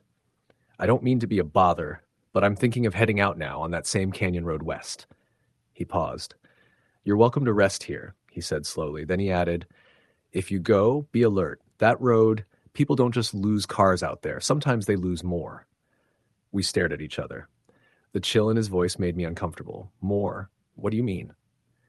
He shook his head. "You'll know." Without another word, he turned and went back inside, locking the door behind him. That night I sat in my car, the engine idling, the interior light faint. I didn't dare leave the car. The man outside moaned softly. At one point he tried to stand, then collapsed again. I felt helpless, but didn't want to cross the threshold of the station building alone. Eventually, a vehicle arrived, blue lights flashing. 2 deputies and an ambulance crew pulled up. They rolled the man onto a stretcher and carried him inside the ambulance. One deputy approached me. "Thank you for your call," he said. "You're safe to head out when ready." He eyed the attendant's station. "Any idea what those containers were?" The attendant, standing in the doorway, nodded. "Fuel cans. He collected them after his car overturned and tried to walk the road for help." The deputy frowned. "Risky place for that kind of thing." After the ambulance left, I got out of the car and walked into the station building. The attendant greeted me at the counter. "You heading soon?" "Yes," I said. "Yeah, I'd like to fill up again. The tanks weren't completely topped." He obliged. "Pump 3 again." He looked exhausted. I pumped the fuel, paid quietly, and then asked, "Do you live around here?" He hesitated. "Some of the time." His eyes flicked outside at the spot where the injured man had collapsed. "Been doing this for years. Seen weird stuff." "What kind of weird?" I asked, voice low. He sighed. "Car wrecks, people walking aimlessly at night, vanishing. We get storms out here, and the darkness, once it falls, it's different." I nodded. I asked, "Has anyone else gone missing?" He met my gaze. "Yeah." He pointed to the notebook labeled Incidents. I noticed more entries. "That road," he pointed, "the one you'll take, Canyon Road West, cuts through old mining country. Haunted not by ghosts, maybe, but by the consequences of being alone." I thanked him and headed to the car. As I prepared to pull out, the attendant asked, "Mind if I ask where you're headed?" "Phoenix," I said. He nodded. "Well, to do that, you'll want to stay on the paved highway. Don't cut through West Canyon after dark." "I'll stay on the highway," I promised. I left the station just as the last amber light of dusk folded across the horizon. The station sign blinked off as I passed. The flicker echoed behind me. On the road north for a moment, but then I made a wrong turn into that canyon road, one I should have avoided. The asphalt narrowed, the darkness thickened. Cliffs rose sharply on one side, on the other a drop into scrub and rocks. My phone's battery was draining, and I realized I had no signal. My headlights pierced the dark, but revealed nothing but road ahead. Halfway, I saw headlights ahead. I slowed. It looked like a car pulled off to the side, door open, nothing else visible. My heart rate quickened. I passed slowly. The car appeared abandoned, silent. I thought of the injured man from the station, the containers, the digging. I prayed it was just someone who'd broken down. A sudden shape darted across the road ahead, maybe a deer. I slammed brakes. The car skidded slightly, and then with a jolt I realized I had hit something or someone. My stomach dropped. I jumped out, heart pounding. Headlights fanned into the darkness ahead. I pressed the flashlight on my phone. On the ground lay a figure, not moving. I bent down. Recognized the face, even from the lamplight. Same ragged look. The man I had helped? But how? I'd watched him disappear with the ambulance. That can't be right. "Hello," I called, voice breaking. No response. I touched his shoulder, cold. I flicked my phone light at his containers, one still half full. The reddish stain was fresh and glistening. Something dripped from his side. I poked my head to look uphill, no sounds. A bitter wind moaned. That sense of isolation enveloped me. I dialed 911 again, but no signal. My phone battery at 15%. I dragged myself back into the car, my hands shaking. Then I looked in the rearview mirror and saw headlights coming down the canyon. Slow. They slowed as they approached, but then passed me as if ignorant. I watched the figure by the road as the lights receded. It vanished. Shaking, I restarted the car and headed in reverse, turned around and headed back the way I came. The map in my head told me the station was 10 minutes away if I didn't stop. I pressed the pedal, but at a curve I saw flashing lights ahead. I slowed. 2 SUVs were parked, hazard lights on, people milling. I realized they were salvage, off-road crews or something. I waved. They waved back but didn't stop. My fear mounted. I reached the station parking lot at last. The doors were closed. I knocked. No answer. I pressed the door handle, locked. I looked through the dusty window. Empty building. No attendant, no equipment running. I pounded the door until it opened. I stepped inside. No one. The lights flickered, main neon sign out front flickered, then off. I grabbed a bottle of water from the shelf and sat. I felt vulnerable. I heard a noise behind the building. I got up and looked out the back. A narrow shed built against the old pumps. Inside, silhouettes. I flicked the light. Figures moved away. I dropped the bottle. They were tall, cloaked in dust. I stepped back. Then a low moan. The figure from the road stood limping out of the shadows of the shed. Eyes hollow. He pointed at me. "Go," he whispered. "Get out." His mouth cracked into a hate-filled grin. My pulse throbbed. I bolted to the front and raced to my car. The door squeaked open. I sped out just as headlights lit the station lot again from the two parked vehicles earlier. They shone bright into the windows. I dared not stop. I realized I never refueled again. I just fled. I didn't look back. The darkness swallowed the station behind me. I stayed on the main highway the rest of the night. Windows up, speed high. Back in the city days later, I went online looking for records of that station. I found mention of long missing travelers on that stretch of road. Comments from drivers: "Don't stop at Red Hills service after dark," some said, "or you'll never leave the lot." I never returned there. I drive a different route now when I cross Arizona, but sometimes in traffic I'll remember the silent lot, the man with hollow eyes, the locked building, and I feel the weight of that darkness like a shadow across my chest. Story the end. I pulled up to the roadside Evergreen gas station late one rainy night somewhere in the northeastern United States. The sky was smeared gray, the rain relentless as if it were an old wound refusing to heal. I wasn't exactly sure how I ended up on that lonely stretch of highway. I'd been driving for hours, tired, bored, maybe a little reckless, and decided I'd stop for fuel, coffee, and a rest break. The station sat in the glow of its fluorescent lights, sloshing puddles around its canopy's pillars, neon flickering above each pump. Nothing much seemed odd at first, just another stop in my cross-country trip. I stepped inside the small convenience store attached to the station, its door creaking as I entered. There was a faint hum of a fluorescent lamp overhead, and the musty smell of stale coffee mixed with something metallic and damp.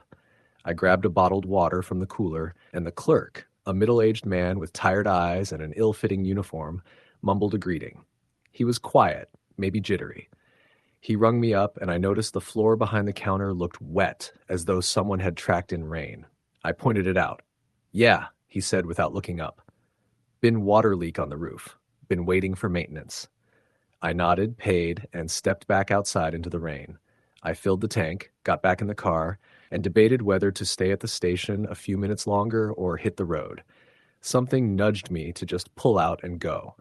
I shut the engine off, then turned it back on to test we were good. That's when I saw a figure standing across the lot by the rear of the station, almost invisible in the darkness beyond the canopy's lights. At first, I thought it was a parked car or maybe someone leaning on a dumpster. But as I watched, the person stepped forward. Barely, but enough that I could tell it wasn't a car.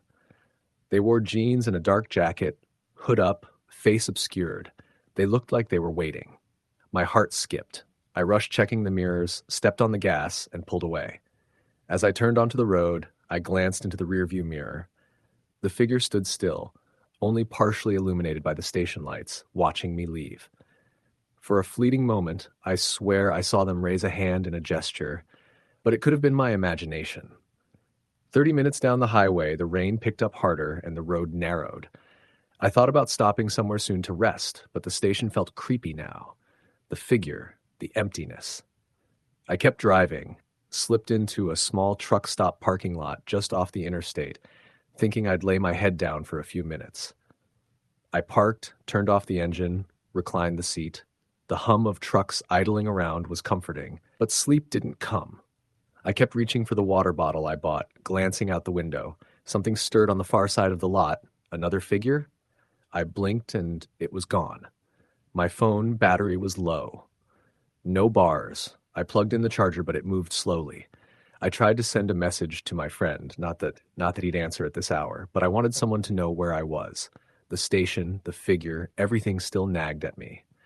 Maybe an hour later, I got back on the road. I passed the mile markers, rain still pounding the windshield. I found a sign for another station. The lights flicked inviting, promise of hot coffee and warmth. I pulled off. It was the Blue Ridge fuel stop, a small, family-run place, or so it seemed from the outside. There were older cars parked, lights inside. The rain broke into sleet. I walked in and ordered a coffee and pastry. The young woman behind the counter was friendly, offered a warm smile. In the corner of the counter area, I noticed a TV screen playing local news, but the volume was muted. On the screen was a report about two missing men from a trucking company, missing since last month. Their photos were on the screen, young, strong, healthy. The report said they were last seen somewhere on the same highway I was driving. I shivered. The coffee helped. I asked the woman if she'd heard anything about the missing men. She glanced at the screen, lowered her voice. Yes, she said. It's been disturbing. Drivers saying they saw someone standing by the road at night waving. No one stops or, well, it's just weird. Waving? I asked. She nodded. Yeah, a tall figure, hooded. Doesn't try to talk. Just stands there. Sometimes you pass it and it's gone from where you looked. People feel weird, lose time. I thanked her and finished the coffee quickly. The storm was getting worse. I left, paid, and started to drive back out. But before I'd even pulled onto the highway, the hooded figure from earlier darted across the light of the station's canopy, quick as though stepping out of nowhere.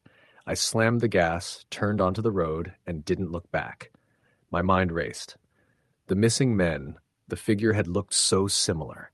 I tried to rationalize, maybe someone hitchhiking, someone desperate, seeing drivers, makeshift signal. But the way he had stood, no bag, no saber, just that presence. Something about him felt off. I drove through the night, the highway ribboned through woods, signs flaring in the halogen light of my headlights, the rain easing to a drizzle. Then, around dawn, I stopped at a rest area to stretch. I stepped out into a cold gray morning. There were no cars, no people, just me. I walked to the restroom block, took some deep breaths. Then I noticed footprints leading away from the building, the ground wet, soft with last night's rain. The footprints were large, boot type, going toward the woods lining the rest area. I frowned. Why would someone step into the woods at dawn? I should go inside, rest, forget it. But somehow I followed the footprints a little way, curiosity, and maybe fear, pulling me. The woods were dark despite the morning light, heavy with dampness and leaf litter. I followed the footprints until I came across a clearing. There in the center was a wooden post, old and weathered, with two small lights affixed to it. Under the lights lay a backpack, one of those rugged tactical packs, open, contents spilled. A hard hat, a flashlight, a small radio, gloves. It looked like a worker's gear. Near it lay an empty thermos, a pair of gloves caked with mud, and a still warm coffee cup. I picked up the coffee cup. It still had a bit of heat. Someone was here not long ago. Then I heard something behind me. A twig snapped, crisp. I whirled around. Nothing. Just the woods and the mist rising. I backed away slowly, heart banging, turned back toward the trail. The footprints ended near the post. No single step further. Whoever had gone in before had either turned back or vanished. I got back to my car quicker than I expected and locked the doors. I opened the throttle and pulled onto the highway, thinking I'd keep driving until I got to a major town. I called my friend once the bars returned, told him what was happening. He suggested stopping at a motel and sleeping in daylight. Good idea, I thought. But as I neared town, my phone cut out again. The signal faded. I reached a junction where two lanes split, one going into a small town, another continuing through the forest. I chose the town, streetlights, coffee shops, people. The sense of relief washed over me. I found a motel, checked in, I showered and collapsed. When I woke hours later, it was afternoon. The storm had passed and the sun streamed through the curtains. I felt silly, maybe, naive, who knows, but I figured I was fine now. Then I got a call from the motel front desk. "Sir, your car's engine bay is smoking." I grabbed my coat and ran down. A motel staffer pointed out my car. Steam faint, the hood open. I leaned down, peered in, but saw nothing obvious. I asked him to take it to a mechanic downtown. I told him I'd follow. He nodded. At the mechanic's garage, I waited while the guy popped the hood. He came back with a grim face. "We found something odd," he said. "There is what looks like a handprint burned into the radiator housing, like someone pressed their palm against the metal when it was hot, very hot, and a greasy smear. Doesn't look mechanical. Doesn't look like ordinary damage." My heart felt heavy. Who did this? Why? I thought back to that figure, the backpack, the restless night. I asked the mechanic to check the outer body, undercarriage. He found scuffs on the bumper, muddy, smeared mud depths of the tread in the boots I'd seen printed at the rest area. Same pattern. I paid, thanked him, and drove away slowly, uneasy but grateful to leave the garage. I found a diner for dinner. The waitress was chatty. I asked her if she knew of any strange activity on the highway. She paused. I hear things, she said. Truckers talk about the midnight hitchhiker. They say someone stands by the road late, disappears, and if you stop, you find nothing. Some even say their trucks break down after passing him. I stared into my coffee cup, my engine smoke, the burning handprint, the figure watching me from the station. It was too much. I thanked her, left a tip, and drove off with urgency. Night fell again, and I found myself on the same stretch I'd passed before. The woods dense, the road damp. I listened to the radio. Static, then a station came in. A report about a trucker who vanished near those woods last month. He'd pulled into a rest area, then vanished. No trace. His rig found running, keys inside. I gripped the steering wheel. I passed the rest area I'd stopped at. Lights off now, closed for the night. I slowed, looked in the parking lot. It was empty. I felt like I saw movement at the tree line. A man, hood up, standing just beyond the yellow stripe. I blinked. He stepped into the beam of my headlights. I gasped, his face hollow, skin pale, dark eyes. He raised a finger, beckoning. I slammed on the gas, shot past. My rearview mirror caught him at the edge of the light. Standing alone, his body still. I swallowed hard. I drove and didn't pull over until dawn broke again, and I reached a major town. I parked and stared at my car. Everything looked fine. I took a deep breath and opened the door. Inside the car, I found the rain had tracked in muddy boot prints across the floor mats. Big boot prints. I frowned, opened the glove box. The user manual was tossed aside, and under it, a note, "Don't stop," in shaky handwriting. No signature. My entire skin crawled. I left the car running and walked into the hotel lobby.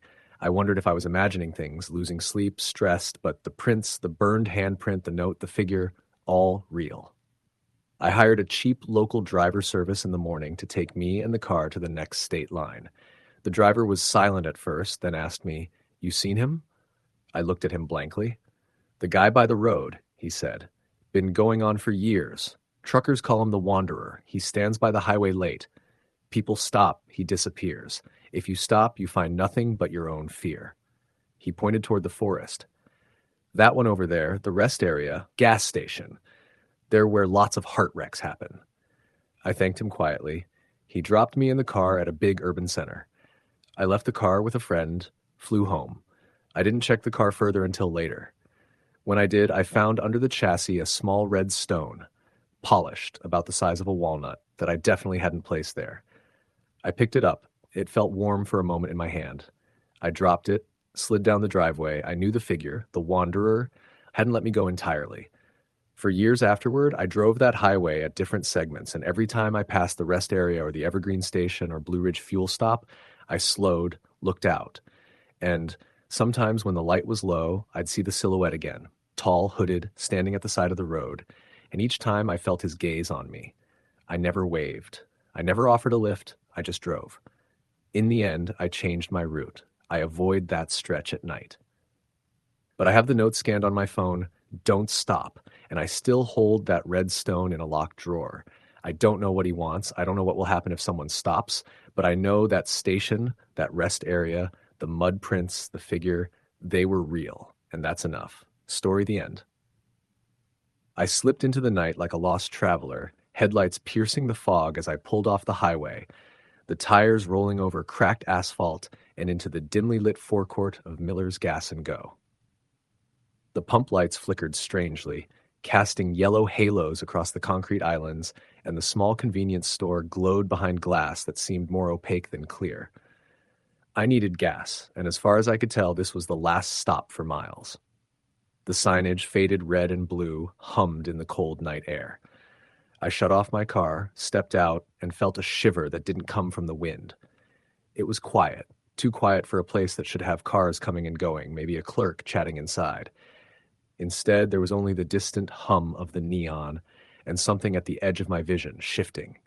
I grabbed my flashlight from the console, a habit when traveling unfamiliar roads, because the overhead lights in the lot were dim. As I approached the pump, I glanced toward the convenience store door.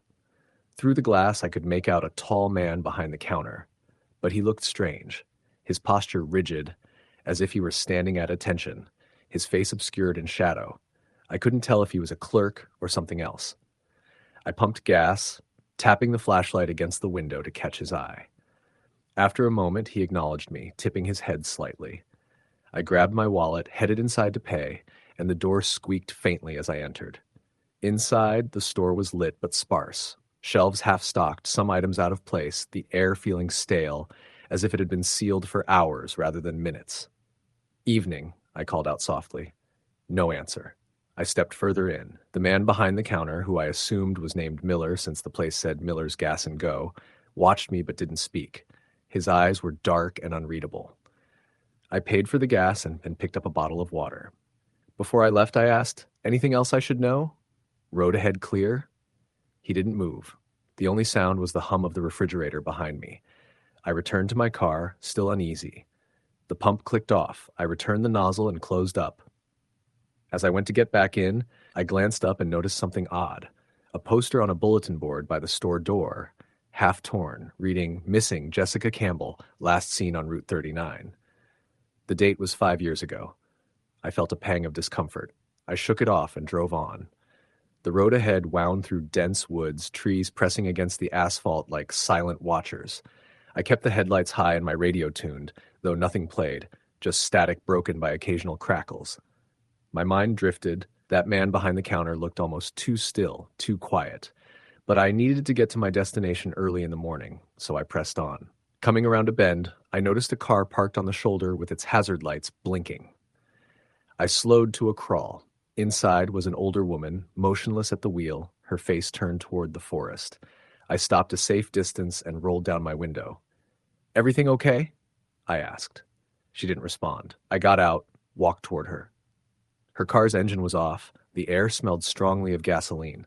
"Ma'am," I said. She shook her head slowly.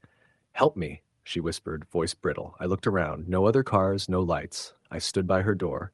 She opened the window and I leaned in. She pointed into the woods. "They're coming. You shouldn't be here." My heart sped. I asked what she meant, but she just looked at me with wide eyes and said, "Go back. Don't stay." She closed the door and resumed staring into the trees. I backed off and returned to my car, stunned. The woods seemed darker, swallowing the roadside lights. I closed the door and sat, engine still off, trying to understand what had happened. But when I looked up at her car, the hazard lights were gone. The vehicle itself was gone. I blinked. It vanished. No engine, no lights, no trace. The woods reflected nothing. I rubbed my face and drove on, shaking. The next rest stop was another 40 minutes away, and the fatigue was creeping in. I planned to stop there, but then I saw the sign, "Last exit, 12 miles." 12 miles, and I was committed. I kept the speed moderate, stuck to the center of the lane. My phone had no signal. I felt safe, or at least as safe as one can on a lonely road at night. Until the car's high beams caught something ahead. A figure standing in the middle of the road, arms hanging at their sides, wearing a pale shirt that reflected the light. I slammed on the brakes hard. The car skidded. The figure turned and moved toward me. Too fast. Red eyes in the beam.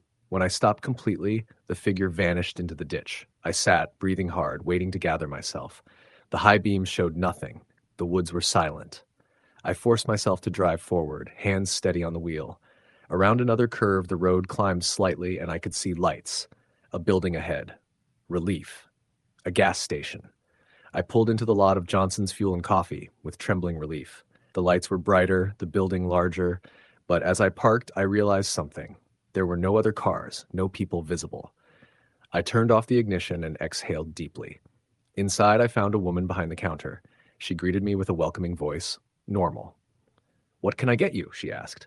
I mustered a small smile, told her about the sight on the road. She nodded slowly. "It happens sometimes out here," she said. "Folks see things." I paid for coffee and asked if I might sleep in the car for a bit. She directed me to the lot where overnight parking was allowed. Relief washed over me. I got back in, started the engine again, only long enough to recline the seat, pulled the blanket I carry out of the trunk, closed my eyes. But sleep didn't come easily. The lights overhead cast long shadows across the lot as the wind rose and the trees beyond swayed. At 2 a.m., I opened the door, the cold air biting, and decided to get more coffee. I locked the car and went inside. The interior seemed darker than before, lights flickering intermittently. As I approached the counter, the woman behind it was gone. I looked around. The aisles were empty. I asked out loud, "Hello?" But only the hum of the fridge answered. I shrugged and picked up some chips and water. I paid, and the clerk reappeared, yawning quietly. "Coffee?" she asked. I nodded. She placed a steaming cup before me, and with her hand she pointed out through the window. "Check the woods around your car. Sometimes the forest gets restless." I shivered, thanked her, and returned to the lot.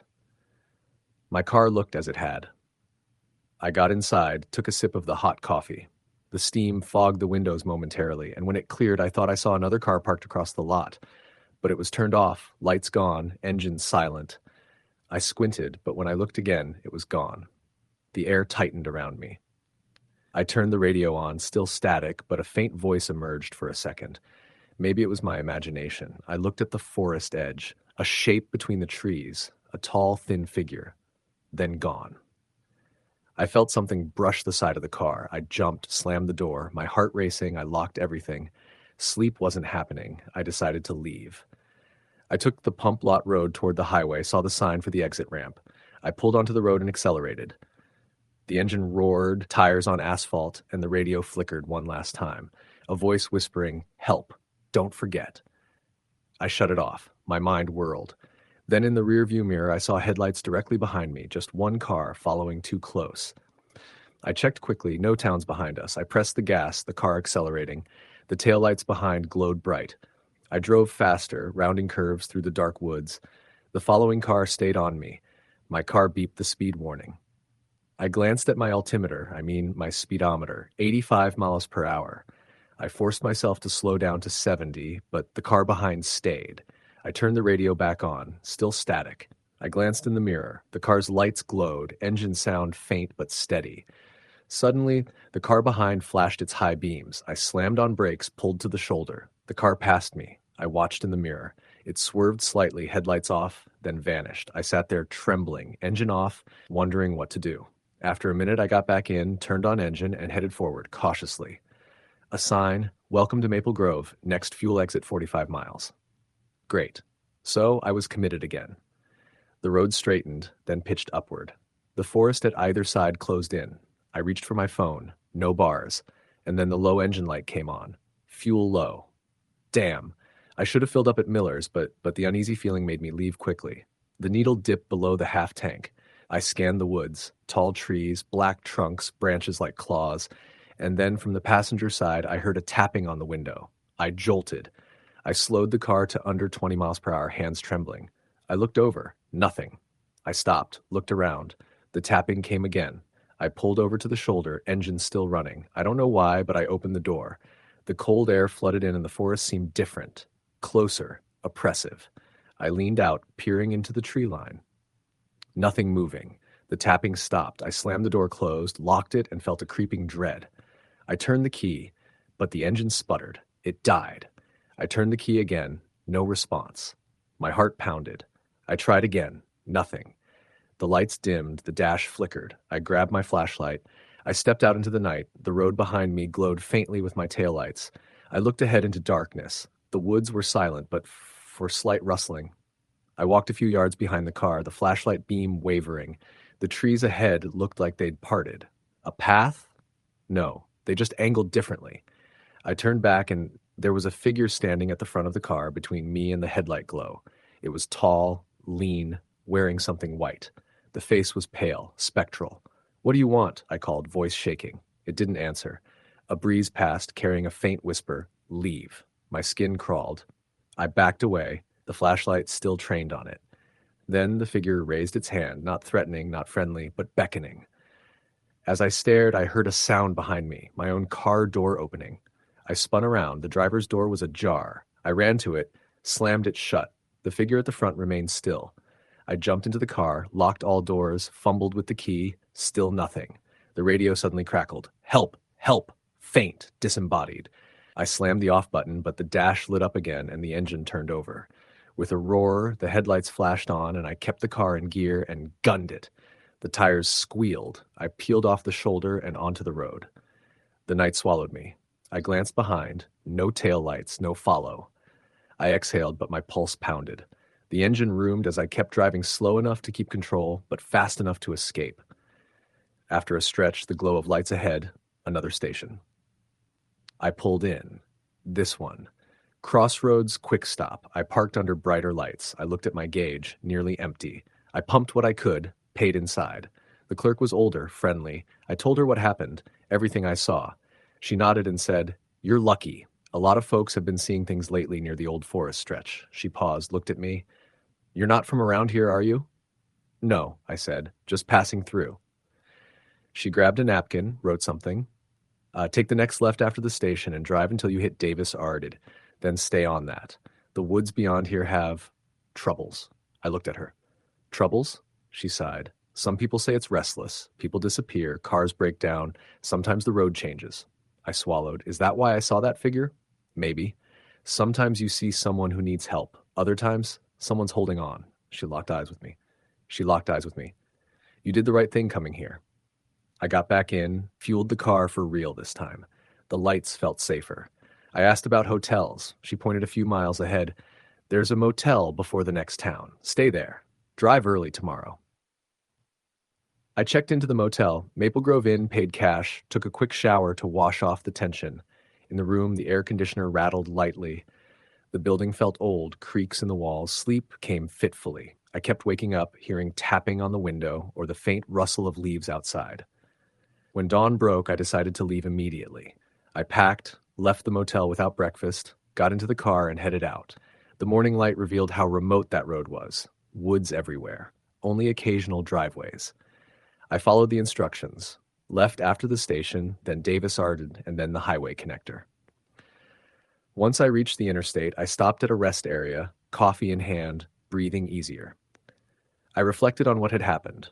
The first station, the strange man behind glass, the woman stranded, the figure in the road, the car that followed, the breakdown, the figure at my car, the whispering radio, the clerk's warning. It felt unreal, like a dream, and yet the fear had been unmistakable. Years later, when I recount the story, people look at me warily. I found out that the stretch of road I traveled used to belong to a logging company, turned into a shortcut when the main highway rerouted. There were old stories of workers lost in the woods, accidents never fully explained, and nights when travelers vanished. Whenever I take a long drive now, I keep my flashlight close and the gas tank topped. And sometimes, when the radio crackles and nothing is playing, I remember that voice. Help, don't forget. Story the end. I pulled up to the pumps after a long haul, my rig still humming with the miles and the caffeine running through my veins. My name's Carter Jameson, and I've been hauling freight across the southern United States for the better part of a decade. Between 1,000-mile legs and tight deadlines, I've got a handful of gas station stops that still keep me awake sometimes when I should be sleeping. I figured tonight I'd catch up, but one stop in particular, just off Interstate 45, somewhere between Houston and Galveston, will stay with me forever. It was just after midnight when I rolled off the highway exit, Navigator GPS blinking at me. Service station 24 hours. I didn't see much else for miles. I pulled into the lot under the pale sodium lights, the pumps hissing and clicking as the truck engine shut down. The place looked old but functional. Yellow-white concrete block building, a convenience store with fluorescent lights flickering, and the big red words above the door, Crossroads Fuel and Mart. No chain name I instantly recognized. I grabbed my fuel card and climbed out, the humid night air sticky in the cab, diesel scent clinging. I walked toward pump number 18, and that's when I first noticed the attendant. He was a wiry guy, maybe 40, dressed in the station uniform but with a tie that looked wrong, as if borrowed. His name patch said, Martin. "Evenin', big rig," he said, voice slightly cracked. He nodded to me. "Need 20 on pump 18? I nodded. I swiped, selected diesel, and began filling. The lot was mostly empty. One other sedan parked by the store door, windows dark. No one at the pumps except me. Martin slid over. "You stopping long?" he asked. "Just fuel and go," I said. "Quick bite, maybe." I glanced at the car. "Someone staying in there?" He half smiled. "Customer. Nothing to worry, Slack. I'll keep an eye for you." I nodded, watched the meter climb. Then I saw movement by the sedan, a figure stepping into the light near the convenience store windows. I let the truck brake. Click. The diesel hose beeped done. I let it drip a moment, then pulled it free and headed into the store. Inside, the store was dim. The refrigerators hummed, the ceilings low. I grabbed a bottle of water, some jerky, and a pack of smokes. There was a small cafe section in the back. Stainless steel tables, chairs bolted down, coffee machine whirring. I asked for one black coffee. The cashier, a woman maybe in her early 30s with tired eyes, handed it across the counter. She didn't say much. I sat at a table and sipped slowly. The humid air inside gave me goosebumps, even though outside the night was warm. The place felt cold. I glanced out the window at the lot. The sedan's driver's side door was open, a shadow leaning inside. I stood up and walked outside to check. "Everything okay there?" I asked the shadowy figure. The figure turned. A young man, pale, clutching his phone, breathing hard. He said nothing. He looked like he'd been driving a long way. He shut his door, walked to the cashier, and asked quietly for something. Then he walked back and left. The door of the sedan shut with a thud. I thanked Martin, went back to the truck. Before climbing in, I lit a cigarette and stretched, looking at the horizon. The station seemed out in nowhere. No buildings, no lights beyond the pumps except a dark tree line, mosquitoes buzzing. A flicker of movement caught my eye. Across the lot, near the back corner of the property, there was a shadow, like someone walking behind the building. I squinted. No car back there, just darkness and maybe a figure. I shrugged it off. It's the kind of stop you make and you don't overthink. I climbed into the cab, set the heater low, opened the glove box for a map, glanced at the time, 12:13 a.m. I would roll out in 15 minutes. But then the headlights of the sedan blinked on. The driver's door opens. That same young guy steps out and walks toward the store entrance again. Then I saw him move toward my truck. I stiffened. He walked slow, his head down. I watched from the cab. He stops by the front left tire. I thought maybe he's checking something, maybe asking for directions. But I locked the door, turned on interior light. He straightened, his face up, and I could see his eyes reflect in the light. Empty, hollow. He glances at me, then steps away. I exhaled. Then I heard the station PA crackle. It startled me, the voice low, distorted. Pump 18, switch off, now. It sounded like Martin's voice, but warbled. I looked around. Martin wasn't in sight. The young guy froze in place, stared at the building. Then he turned and sprinted back to his car, jumped in, and drove off with tires squealing into the night. I waited, heart pounding, checked the doors. They were locked. I watched the sedan disappear down the road, not toward the highway, but into the woods behind the station. I shook my head, odd. I glanced at the store. The doors were locked, windows dark. The lights in the cafe section flickered. I looked for Martin. He was gone. I stepped out of the truck, approached the building. No one inside. I used the inside lights, flicker. I called out, "Hello?" No answer. Then I heard the pump monitor beep. I looked back. Pump 18 was still active. It had resumed filling, though I'd already filled and disconnected. The meter was counting. I dashed back to the truck, shut the door, locked it. Display on the meter said 0000, the screen blank. Yet the pump handle still latched in the side. I got back inside, rolled down the window, yelled toward the pump, "Hey, stop that!" No response. The night felt heavy. The fluorescent lights flickered overhead, and I could have sworn I heard something scratching against the side of the building. Soft, faint. I decided to get out of there. I keyed the truck, but nothing. No crank. The cab light illuminated, but engine refused. I tried again. The starter clicked. Nothing. A wave of dread washed over me. I locked my gaze on the store. Its doors now looked different. Clouded glass, black, no lights inside. The pumps still active in silence. I looked around for Martin. No trace of him. The lot was deserted. I grabbed my cell phone. No signal. I cursed under my breath, reached for my visor mirror, and thought I needed to call dispatch. But the radio static. The scratching sound amplified. Behind me, the fronds of a palm tree rustled, though there was no wind. I heard footsteps on concrete. Suddenly, the station's red, open 24HR sign flickered off, plunging the lot into dull orange halo from the distant streetlight. The pump's lights dimmed. The only brightness left was the convenience store front. But now that, too, was dark. Then I saw a figure emerge from behind the building. It was Martin. He walked slowly, dragging something long behind him. I couldn't see what. He came around the corner of the building, full face now visible. His tie was undone, coat dirty. He carried what looked like an empty gas can or a tall jug. He got near the front of the truck and stopped. He looked at me. "Trouble, big rig?" he said, voice low and gravelly. You drained the pump," I said, pointing. He grinned, nudging the container. "Just monitoring. Safety check." I tried to start the truck again. Nothing. He shrugged and walked around the driver's side, touched the tire. "You'll need a jump. Let me run out and get the cables." I stepped back. "I can manage." He glanced at me, his eyes hollow again. "Sometimes." He trailed off. Then the figure behind him, another man, the young driver from the sedan, stood at the gas station island under light, watching. He looked at me, his face blank. He held his phone out, but not in use. I felt panic, adrenaline. I rolled up the window, locked the doors. I pulled my phone out again. Still no signal. The radio still dead. I patted my belt for my multi-tool, just in case. Martin smirked. "You taking the highway or the back road?" "Highway," I said, voice tight. "But the highway is closed," Martin said, looking toward the dark tree line. "You'll have to take the back road, about 10 miles to the next ramp." My stomach dropped. "Highway closed? When did that happen?" He shrugged. "Accident. Big one. Might be hours." "But that's my route." He cocked his head. "Would you rather stay here?" The question hung. I stared at him. My gut said no. But the truck still wouldn't start. I took a deep breath, opened my door, stepped out. None of the lights in the lot worked now except the overhead pump lights. They glowed but flickered. The young man was gone. Only the sedan remained, its engine off.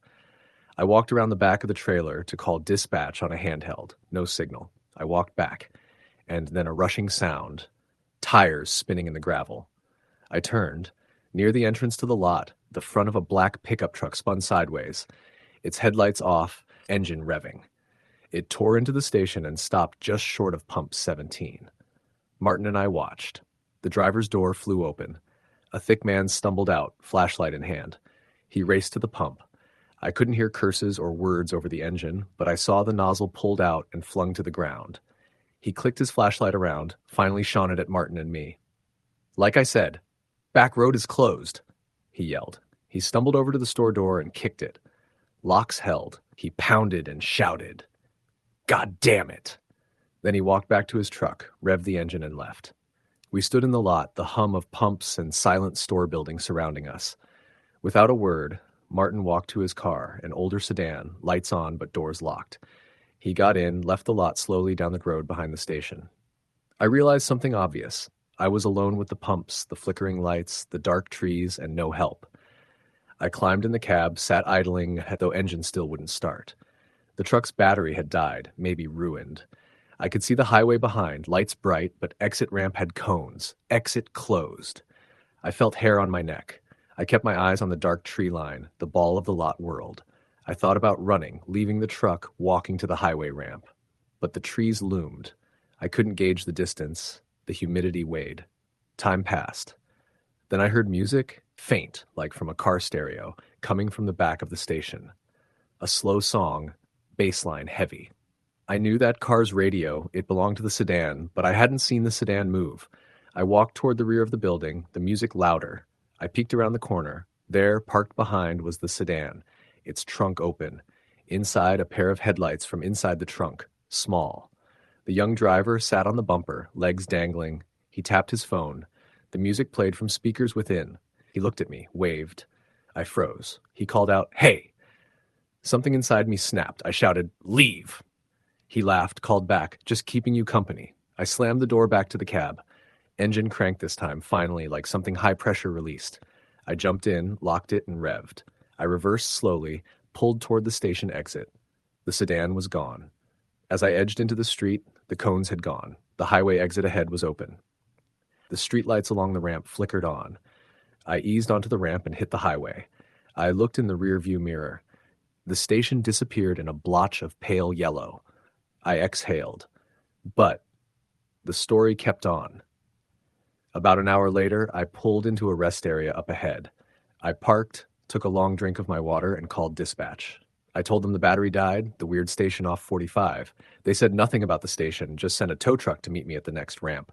While waiting, I thought I'd look the station up on my phone. Google search, Crossroads Fuel and Mart, Interstate 45, Texas. No such listing. Not in the directory. Nothing. I asked the tow driver when he arrived. He said, "You mean that old service station between League City and Friendswood?" Hasn't been officially open for years. They used to sell gas, but got shut down after a hazmat spill back in the 90s. I froze. He pointed out the window. I passed it just 5 minutes ago. The lights were off. No pumps. I asked him if he knew a guy named Martin. He shrugged. No, haven't heard of him. I didn't sleep well in the motel that night. The images of Martin's face, the moving shadows behind the station, the music in the trunk, all haunted me. Over the next days, I checked satellite maps. The station appeared on old imagery, but on the latest it was gone, just trees and an unpaved lot. The address matched my exit, but nothing there now. A week later, I pulled into a diesel stop in Louisiana for a full inspection. The mechanic found the battery cables corroded, the starter solenoid fried. He said the station I used must have pumped pure water instead of diesel. Huge damage. Since then, I avoid that exit. I route around. I'll never forget the face of Martin, his tie askew, the hollow young driver, the music from the trunk.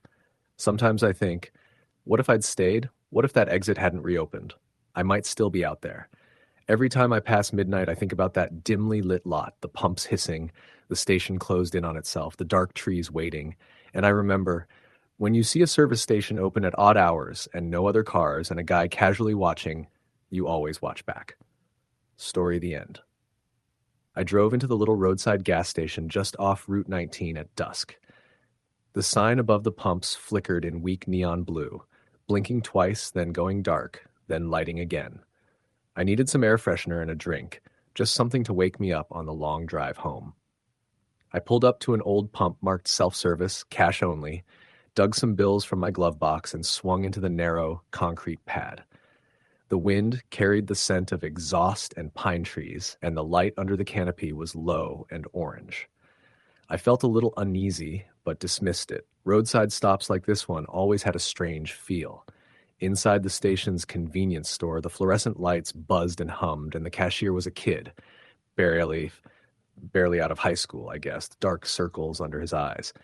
He didn't look up when I came in, just said, "Evening, what'll it be?" from behind a plexiglass shield. On the shelves, everything looked aged. Chips in sagging bags, rows of canned drinks that had settled into the back of the shelves, and an old upright freezer door that rattled when I moved past it. I grabbed a bottled soda, a prepackaged sandwich, and a cheap air freshener shaped like a pine tree from a rack by the door. The kid rang me up. He didn't smile, only said, "We're closing at 10. His voice echoed softly in the still space. I nodded. I paid.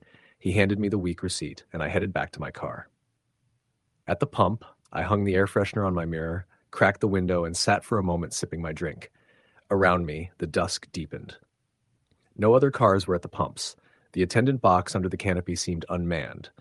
The wind whispered through the pines beyond the lot, tipping needles onto the pavement. I started the car and felt I should leave. But I checked my map. Still an hour to go before home. I backed up, pulled out of the narrow lot, turned onto the 2-lane highway, and pressed the cruise. 5 minutes later, the check engine light flickered. I thought maybe the stop had been too short. Maybe I didn't let the car idle long enough.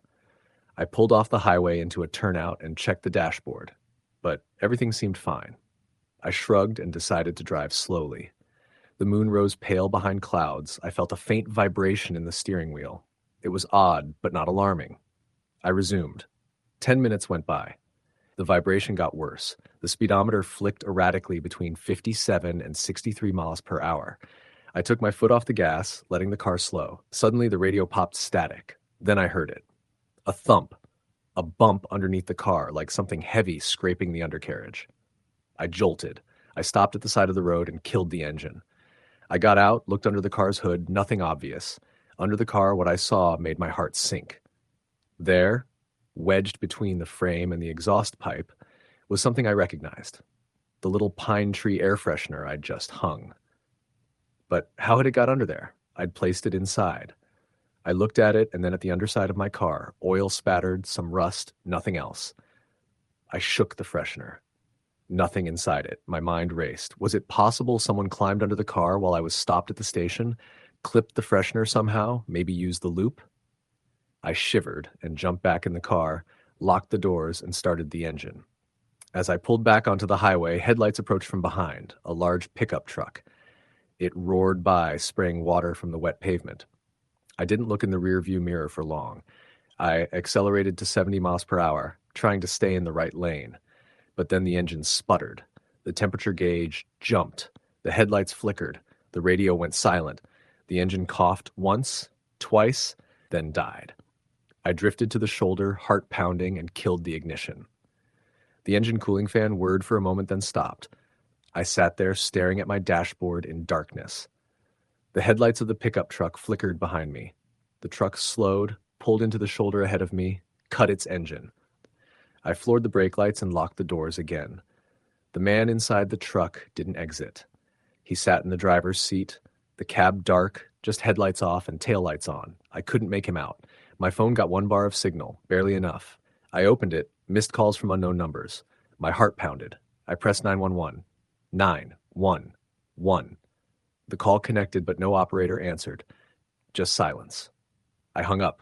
I tried again. Same result. I looked upward. The sky clouded over, the moon vanished, darkness closed in. The pickup truck's taillights glowed red in my mirror. Then they turned off. I exhaled. The truck remained still for a minute, then slowly rolled forward, merging into the highway and disappearing into the night. I sat frozen for several minutes. Then I tried the engine again. It turned over, but slowly. I sped back onto the highway, the air heavy with pine scent from the air freshener swinging gently. The car made it another mile before the engine died again, this time at a dim intersection surrounded by trees. I got out with my phone, flashlight on, looked around. No houses, no other lights, only the road, the trees, and my car. I was far from help. I looked down the road. The pickup's headlights came back into view. It approached slowly, dipped its lights off, then passed me silently, going ahead. My body tensed. I knew I needed to keep moving. I climbed into the car and tried the ignition. It wouldn't start. The battery light glowed. I locked the doors, then sat in the driver's seat trying to calm myself. Moments later, there was a knock at the passenger window. I nearly screamed. A man, older than I remembered the cashier at the station, leaned in. He pointed toward the woods behind the car. "Need a jump?" he asked quietly. His breath fogged the glass. I peered at him. Rough face, dark stubble, clothes that looked like they'd been worked in the elements. I considered saying no, but at that moment, I thought yes. I unlocked the door. He opened it by himself, flashed a jump lead set from his trunk, and said, "I got you." I held up my hands slightly. "I'd appreciate it," I said. He connected the leads carefully. "Stand clear," he said. I backed away. He turned his key. My engine wheezed and caught. He smiled faintly. "Good as new, for now," he said. Then he asked, "You okay driving from the station?" I nodded. "Yeah, but thanks for stopping." I got into the car, he closed the hood, and I started to pull away, but I paused. "Hey," I said, "what's that hanging under here?" I pointed to the freshener dangling beneath the car, scraping pavement slightly. He squinted. "That looks like a scent tree. Did you hang one on your mirror?" I looked at it again. "Yeah, but someone must have moved it under the car at the station." He stared at me for a moment, then said quietly, "You might have parked under the light next to the pumps, right? Right under the canopy?" I nodded. "Sometimes around here at night, there's people who climb between pumps and cars. They do it quick. They jerry-rig something so they can follow a car for a bit, then jump in when you stop at another place." My stomach dropped. "Why would they do that?" "Not sure," he said. "Robbery. Scare. Maybe worse." He looked past me toward the woods. "You got cell now?" I pulled up map on phone. "Just 1 bar." He nodded. "West on the highway, there's a service plaza in 5 miles. Head there, and keep the engine running if you get out of the car." Then he walked back to his truck and started his engine. We nodded goodbye, and I pulled away. As I drove, I stared in the mirror, only my freshener visible dangling, my pulse still high. I kept glancing at the woods and the darkness behind. The wind gusted. I focused on the road ahead. After a few miles, I reached a lit rest area, parked, got out, unlocked the doors quickly, and stepped into the brightly lit building. I bought another drink, used the restroom, and caught my breath.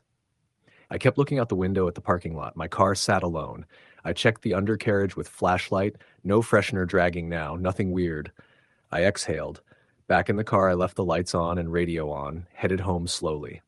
2 hours later, I pulled into my driveway, turned off the engine, and sat for a while. I looked at the freshener. I thought maybe it was nothing. But I couldn't shake the fear. Weeks later, I told the story to a coworker, and he went pale. He said, "That station, been shut down for months. People say there were robberies there at night. Folks who pulled into the pumps, left the engine warm, went inside, and when they came out, there was someone else in the car. The attendant quit saying he saw someone climb under cars, hide." I asked him how he knew. He said he used to drive those roads for delivery, heard it from another guy who stopped there one night and found his passenger door open, swung, nothing stolen, just the driver's seat taken by a stranger who smiled at him. I checked the station's address later. It matched the one I stopped at. It was boarded up now, lights off, covered in graffiti. When I drove by during daylight, the canopy was rusting, broken pumps, weeds crawling between the pavement cracks, and I realized the freshener didn't get under the car by accident. Something clipped it. Something followed me, perhaps hopped in the car that night while I thought I was driving. Maybe that's why the engine died twice. Their plan to force me into a stop, maybe give them time to slip in. Now, whenever I hang a pine tree freshener in my car, I feel my skin crawl. I remember that dark lot. The buzzing lights. The kid cashier. The pickup truck that followed. The older man who helped me. But maybe he saw something too. Maybe he saved me without knowing it by the same instinct that made him stop. On night drives, I avoid stops at small unsupervised stations. I park under bright lights. I keep doors locked. I keep the engine running if I must stretch or use the restroom. And I wonder, what if I'd refused the man's help? What if someone boarded quietly behind me as I pulled onto the highway? I'm thankful I'm here to tell the story, but I don't think I was alone that night. Story, the end. I pulled into the service station after 10 hours on the road, the neon glow of the pumps providing what felt like a flicker of comfort in the darkness. It was a desolate exit off Interstate 80 in western Nebraska. Nothing but open fields and high winds, the kind that moan around the edges of your car and make the rearview mirror tremble in the still night air. My brakes squeaked as I pulled up, the car humming low after the long stretch of highway. I thought I'd just fill the tank, grab some snacks, stretch my legs for a bit, and be back on the road. The station, weathered, its paint faded, the building leaning slightly off-kilter, looked like it had been there for decades. A lone attendant stood inside behind the glass front door, far off to one side, under a yellow incandescent lamp that threatened to flicker out. He waved at me without standing, his shape obscured slightly by the glare of the lights and the dust on the glass. I nodded back, unlocked the car, stepped out, felt the cold wind bite through my jacket. As I filled the tank, I glanced at the overhead sign. "Open 24 hours," it said. I thought maybe I'd stretch out the brake a little more than usual, walk into the convenience store for a soda, maybe check my phone signal. On the interstate, I'd lost bars for the last 70 miles. Maybe here I'd get a fix before hitting the road again. Inside the store, it smelled like stale coffee and cheap cleaning product. The fluorescent lights overhead buzzed so loudly I could feel it in my skull. A row of fridges lined the back wall, full of sodas, energy drinks, bottled water. The cashier, a lanky man with a dark baseball cap pulled low, didn't say much beyond a curt howdy when I stepped up. I picked up a sandwich, a bag of chips, a bottle of water, and placed them on the counter. He rang me up silently, took the card, handed me a receipt without looking up. I nodded and backed out of the counter area, feeling watched. On my way back to the car, I noticed a side door propped open a crack behind the store. An old service door, heavy, with a painted-over private sign. A yellow mop bucket sat beside it, as if someone had forgotten to push it inside. The wind gusted in through the crack, and for a moment I thought I heard something move inside. A faint scrape, like feet shuffling across concrete. But when I stopped and listened, the sound stopped. Just the hum of the fluorescent lights, the far buzz of the pump motors outside, and the wind rattling the door frame. I paid for the gas and walked over the asphalt to my car. The pump handle scratched as I replaced it in its cradle. I checked my phone. Still no signal, just one dot. I exhaled, accepted the fact I was stuck with this offline stretch for a while. I got into the car, started the engine, made adjustments. Then I noticed something. In the reflection of my rearview mirror, I saw a figure standing near the entrance of the store, watching me. The figure was tall, maybe 6'3", wearing a dark hooded jacket. His face was hidden in the shadow of the hood. He wasn't the attendant. This guy had walked out of the store without me noticing, stood by the curb, watching. The thought made my skin crawl. I locked the car doors. I watched him through the windshield. He didn't move, just stood there. The wind whipped, his hood flapping lightly. After a few seconds, I looked away, turned the key in the ignition. Then I looked up again. He was gone. No figure. No sign. The corner outside the store was empty. I told myself I must have been seeing things, just tired. I drove away from the station onto the interstate ramp. The wind gusted across the open plains. The headlights carved through the darkness. I glanced at the fuel gauge, half full, good. I took a deep breath, stereo off, engine steady. Then the headlights of the car behind me flickered into view. I didn't think much of it. On rural highways, someone tailgates, someone passes. But the car stayed behind me, just behind in my mirror, its high beams occasionally flaring when I glanced up. I turned onto a state road, cut through farmland. The tail car stayed behind me, persistent. I sped up. It matched. I slowed down. It matched. Something about it didn't feel right. I checked the exit numbers. None matched any big towns. I passed brown signs, farm turnoff 2 miles, State Route 68 ahead, stuff that meant nothing to me. The car behind followed me onto the turnoff, onto a narrower 2-lane road, the fields widening on either side. My heart started to race.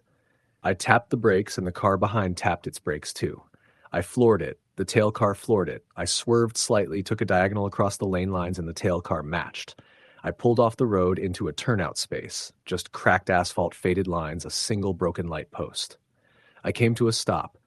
The tail car stopped about 50 feet behind me, engines idling. It was a black sedan, tinted windows.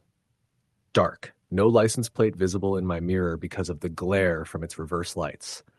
I kept my door locked, foot on the brake. My phone signal still showed 1 bar, no service. I watched the sedan through the rearview mirror. The driver, hood up, kept looking in his rearview mirror too, as if scanning. Then the sedan's brake lights went off and the car backed up, not just backing, but fast, like it decided to reposition for some purpose. It turned off all lights and vanished into the darkness. My breath caught. I waited 15 minutes before starting the car again, heart pounding.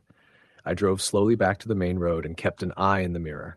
The black sedan was gone. But now I was more alert, every rustle of wind, every shadow across the cornfield behind me. I kept driving until the highway sign indicated a service area, big city ahead. At the next exit, I pulled into a larger rest stop. Bright lights, several vehicles, people milling around. I told myself I just needed to calm down. I parked near a cluster of big rigs, stepped out of the car, breathing fresh air. I bought more coffee and another sandwich, made small talk with a trucker pumping fuel. I didn't mention the black sedan. I didn't mention the figure at the gas station. I told myself to just move on. Once back on the interstate, I gained about 20 miles, the highway flowing easy. I slowed for construction lights, cruised behind a semi. Then I entered a tunnel of darkness, an area where the overhead lights had been turned off for maintenance. The few lights that remained were spaced far apart, the road ahead dim. The air turned cooler. I felt the car wobble slightly from crosswind. As I entered the dark stretch, I glanced in the mirror. Scan rear lights. There it was, the black sedan, tailgating again. No lights on now, just a dark shape behind me. I swallowed, pressed on the accelerator, took my foot off the cruise. My car surged ahead. The tunnel ended after a mile, and I exited into light again. I looked in the rearview mirror. The dark sedan was close again, headlights flicking on now, then off. My left foot grew tense. I planned to take the next exit, but I realized exits were spaced for towns I didn't know, and none seemed safe. I kept going, hoping to reach highway patrol.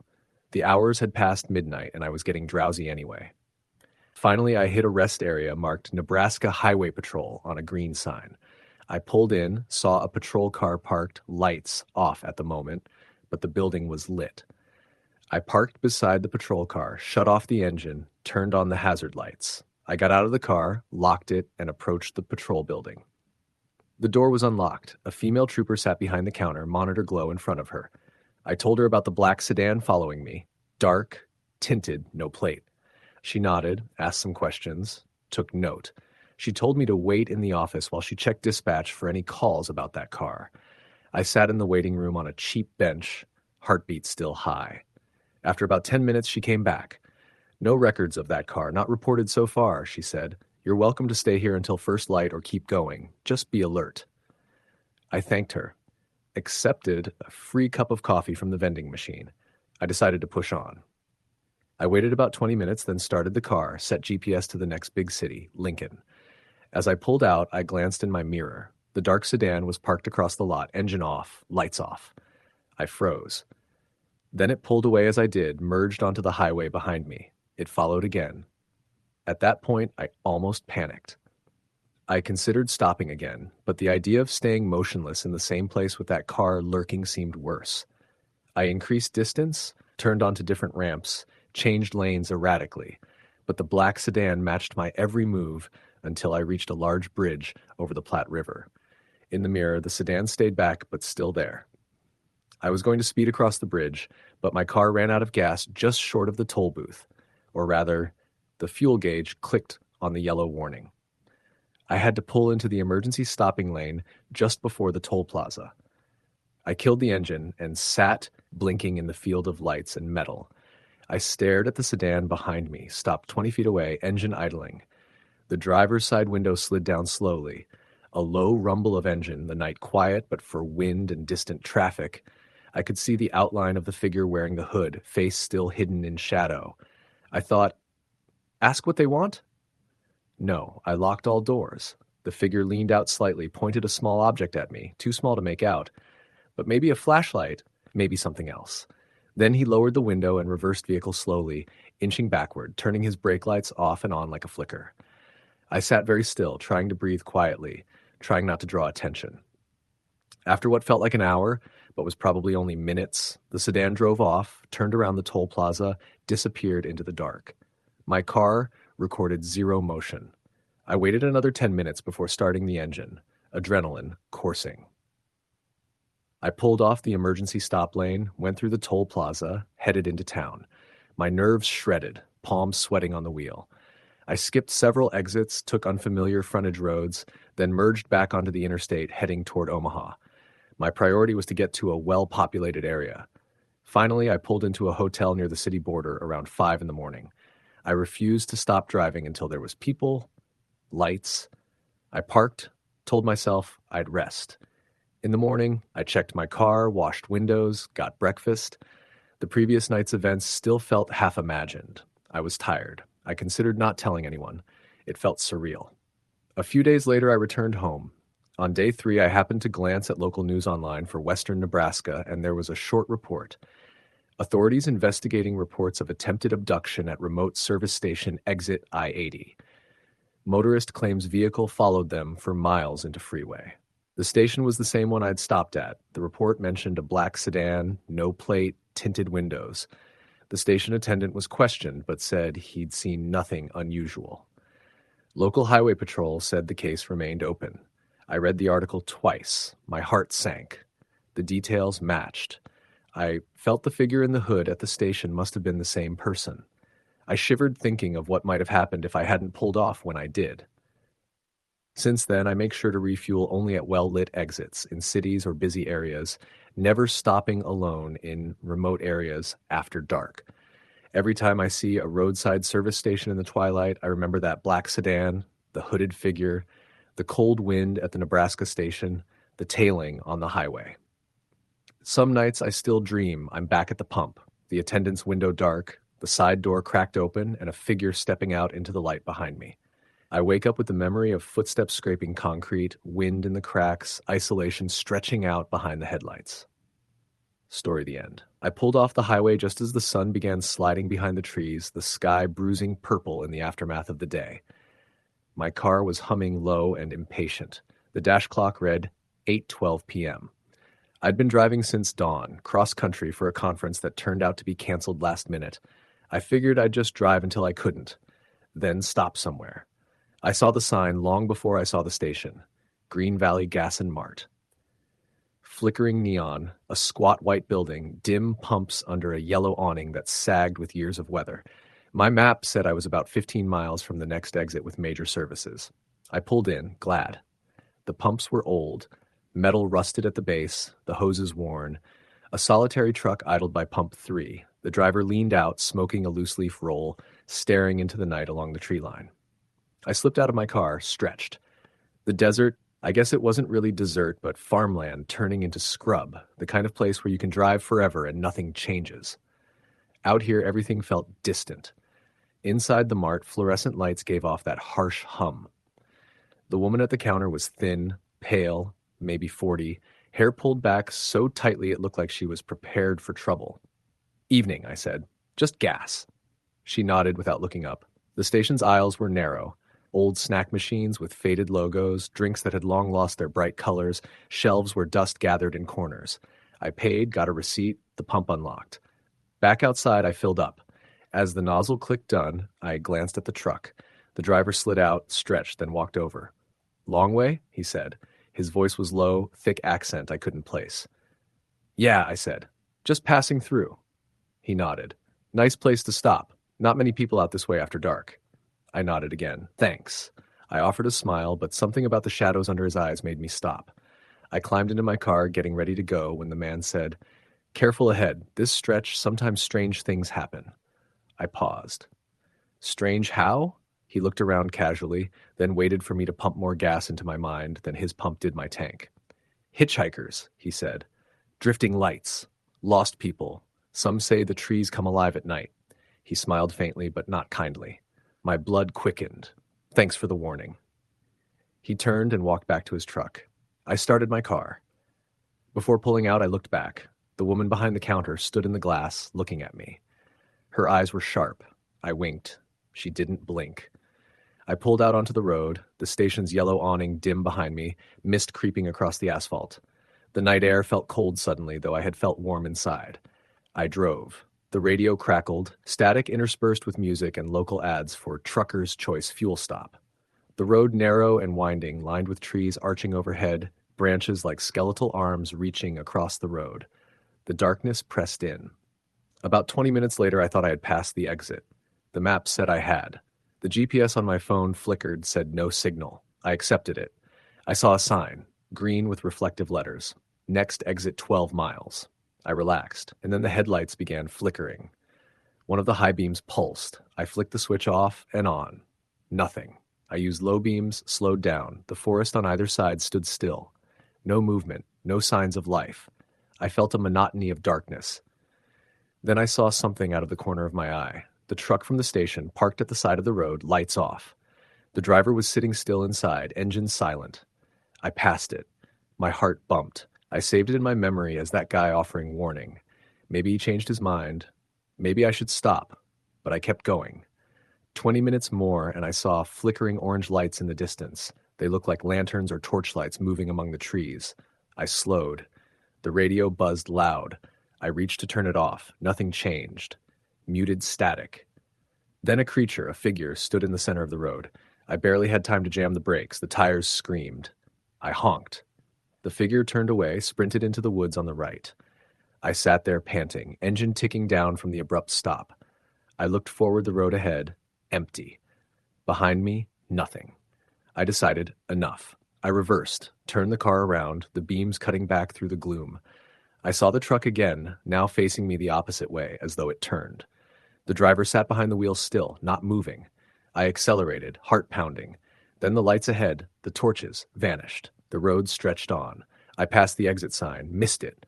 No turnoff. I missed it. I cursed. I kept going. Eventually I turned onto a broader road, found a rest stop. I pulled in, pulled over, the engine idling. I turned off the car, listened. The hum of the night. Crickets? Maybe. I considered calling someone, but phone still said no service. I stepped out and locked the doors. I looked at the sky, star-thin, clear. The wind picked up and rustled dead leaves.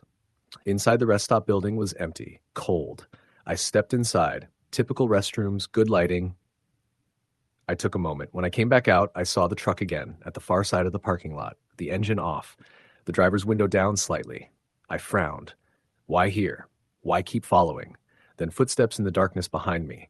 I turned, saw a man standing at the edge of the lot. Pale face, long dark hair, strip of light behind him from the rest stop. He said nothing. I stared. He raised a hand slowly, then dropped it. I said, "Hello?" The man vanished. I turned quickly to the truck. A kid of panic rose, and it was gone. Inside my car, I locked doors, started the engine. I got out of the parking lot fast, northbound. A half hour later, I passed a gas station again, better lit, the kind with 24-hour signage. I pulled in, relief. I got out, walked in. The attendant behind the counter, a younger guy with friendly eyes. I smiled. I needed to call someone. I asked, "Any cell service around?" He looked at his phone. "Barely. You're lucky this station has fairly new signal." He pointed to the pump outside. "Use that payphone just outside there for emergencies." I thanked him. I stepped out. The payphone cord curled. I lifted the receiver. Dial tone. I punched 4 digits, my brother's number. Engaged. "Hey, Mike," I said.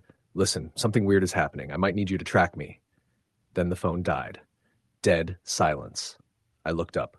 The attendant had moved to the window. He frowned. "You all right?" he asked. I said yes, just technical glitch. I walked back inside. I paid for a coffee and a sandwich. "Did you see anyone odd outside?" I asked. "No," he said. "Everything seems normal." I smiled weakly. "Thanks." I took the coffee to my car, sat in the driver's seat, sipping and leaning back, my hands still shaking. Outside, I looked at the sign, fuel, snacks, 24 hours.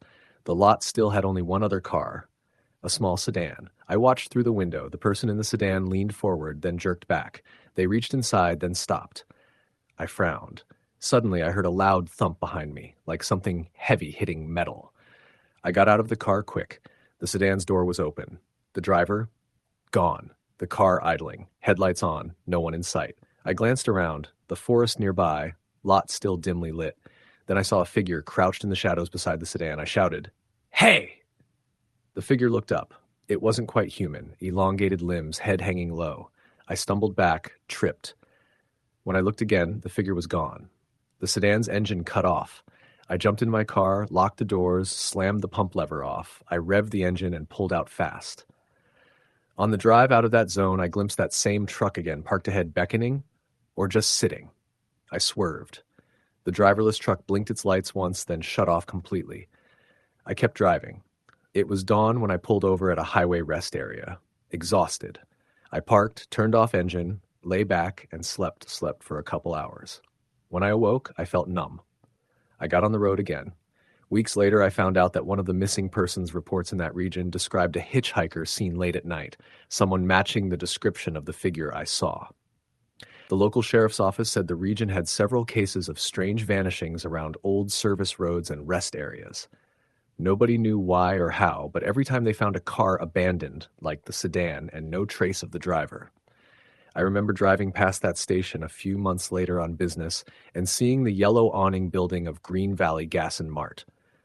I pulled in again to see if it still operated. The place was closed, boarded windows, pumps drained, sign dark. I asked in the nearby town. One of the clerks said the owner shut it down after the truck driver went missing. They never found him. But I remember that most vividly. The waving from the truck by the road, the high beam flicker, the phone dying, the driverless sedan, the crouched figure beside it, the woods whispering, the trees holding you in the headlights for just a second too long. Now, whenever I pull in at some lonely gas station at night, I check the lot for one thing. A truck with engine off, someone sitting behind the wheel waiting. Because maybe that's the sign. Maybe it's the beginning of whatever slips into the dark. Story the end. The cold wind whipped around the little rural gas station just off the highway where Marcus stopped, its flickering yellow lights buzzing overhead. He had been driving all night, the fatigue stacking in his limbs like waves. He knew that familiar numbness in his eyelids meant he should pull over. The sign above the pumps read Davis Fuel Stop in cracked neon letters. Everything around looked deserted. The convenience store shuttered. The pumps worked, but even the hum of traffic was faint, barely a whisper in the black highway night. He wanted nothing more than a steaming coffee and maybe something to stretch out his legs for 10 minutes before continuing. He parked near pump number 3, the nearest to the building. The air smelled like gasoline and wet asphalt, the wind carrying a dampness that chilled him. As he stepped out, he noticed a lone figure by the other pumps. An older man in a dark coat, leaning on his vehicle's hood, arms folded. The man's car was old, a deep green sedan with rust around the wheel wells. Marcus paused a moment, reluctant to make eye contact, but the man met his gaze and nodded. Marcus nodded back quickly and proceeded into the convenience store. The door squeaked as he entered. Inside, the lights flickered overhead, one of the hanging fluorescent tubes humming distinctively. The shelves were sparsely stocked, dusty chips bags, a cooler with faint condensation leaking from the door, and behind the counter, an older woman sitting silently, tapping her cane lightly against the floor. She looked up, her eyes glazed with fatigue. Her name tag read, Marge. In the background, a clock ticked loudly, 2:14 a.m. "Hi," Marcus said. "Coffee, please. And, what's good for a road snack?" Marge nodded slowly. "Coffee's $1.50. Cream and sugar's self-serve over there. For a snack, the jerky is fresh from the back storeroom. I'd take that if I were you." The gravel in her voice made him feel uneasy, but her suggestion was appreciated. He poured the coffee. The machine gurgled loudly as it brewed. He then selected the jerky and headed toward the window. Outside, the older man had moved closer to the building, as if preparing to enter. Marcus glanced at him through the glass and noted that the man didn't walk. He shuffled. The man appeared to be inspecting the pumps, perhaps waiting for something, but his expression was hard to read. Marcus paid for his items and stepped outside. "Thanks," he told Marge. She nodded again, more vigorously this time, and Marcus turned to his car. As he opened the driver's door, the man in the coat approached. "Evenin'," the man said quietly, voice raspy. "Long drive?" "Yeah," Marcus said. "Needed a stop. How about you?" "Same business," the man said. He gestured to the pumps. "Getting fuel." Marcus nodded. A pause. Then the man said, "Be careful out there." He stared at Marcus for a long moment. Uncomfortable silence. Marcus responded with a polite, "Thanks," and closed his door. As he reached to start the engine, there was a sudden movement from the far side of the station, something small darting behind the green sedan. Something fast. Marcus squinted. The wind rustled the leaves of a lone pine that stood near the station's boundary. The older man's car was still idling, the headlights off, the engine purring quietly. Marcus got in, closed the door, started the engine, and pulled slightly forward to the entrance of the pump lane so he could fuel up. His jerky bag sat on the passenger seat beside him. He unbuckled his seatbelt and swung out, putting the nozzle into his tank. The display flashed, "Welcome, insert payment." As he fumbled with his payment card, the older man interrupted. "Mind if I use pump 4? He asked. "Sure," Marcus said without looking. He wanted to finish quickly. He slipped the nozzle out, twisted it back, and stepped back. Then he looked up. The older man was gone. Marcus blinked. He checked the door to the convenience store. Marge was still in the same spot, cane resting on the floor. No sign of the man. He glanced around. The green sedan was gone. The sedate night air pressed. He shook his head. Probably just went inside to pay. He got back in the car, started the engine, finished fueling, replaced the cap, and then rolled forward to the exit. He paused to look at the man's car again, curious, and then he saw something. The license plate on the green sedan was hanging from one screw, dangling sideways. The plate number was barely legible in the dim light. He shrugged and pulled out into the highway. The road was quiet. His coffee helped, keeping his eyelids from drooping further. He sipped and glanced in his rearview mirror. None of the pumps looked occupied. The station looked inert behind him. He drove through the night, the road long and straight. 2 hours later, at about 4:30 a.m., his sleep deprivation caught up with him. He realized he needed to stretch, maybe pull another short break. He saw another sign, this one not as old, glowing faintly. Fuel and Go, Sioux County. He turned in, but this station was eerily similar to the first. Minimal lighting, remote location, few cars. Marcus parked, walked inside. The clerk was young, a man in his 20s, eyes heavy. The shelves looked older, the fluorescent lights flickered again. He got a coffee and headed outside. As he walked back to his car, he noticed in the pump lane a sign taped to a post. "Beware unattended pumpers. Report anything suspicious to attendant." The words made Marcus pause. He looked around and noticed that one pump, pump number 5, was fully covered in orange tape labeled "out of order." The young attendant monitored from inside, glancing occasionally at the windows. Marcus went to pump 3. The nozzle sat in place. He twisted it out, and as he prepared to insert payment, he heard a car door. He looked. The older man from the first station, same dark coat, same green sedan, was standing there, idling at the pump that was out of order. Marcus frowned. "Hey," Marcus called quietly. The man didn't respond. Marcus stepped closer. "You okay?" The pump was taped. The man simply stood, motionless, looking at something in the darkness beyond the station boundary. Marcus powered the nozzle anyway and began fueling. As the gas pumped, the older man approached him. Marcus looked up. "You should leave," the man said. His voice seemed weaker this time. Marcus stopped mid-flow. "Excuse me?" "You should leave right now," the man repeated, but didn't explain why. Marcus felt a chill. The older man's eyes were glazed. He looked too old for the night. "Why?" "Because they come for the ones who stay," the man whispered, head tilting. Marcus froze, the pump still filling. He looked around. Nothing moved, just the wind and old signage. "Who? What?" he demanded. The man didn't respond. Instead, he shuffled off toward the convenience store. Marcus finished fueling, paid, and got in his car quickly. He looked once more at the station, and there, standing near the dark, out-of-order pump, was a small shadow, something crouched low like an animal. Marcus didn't stay to watch it. He pulled away, accelerating onto the highway. For the next hour, Marcus's nerves stayed tight. He drove through fog patches, dim street lighting, and heavy silence. He stopped again, at daybreak now, at a rest area. He stretched, splashed water on his face, and tried to shake off the feeling. But as the sun rose, his memory flickered back to the older man's warning.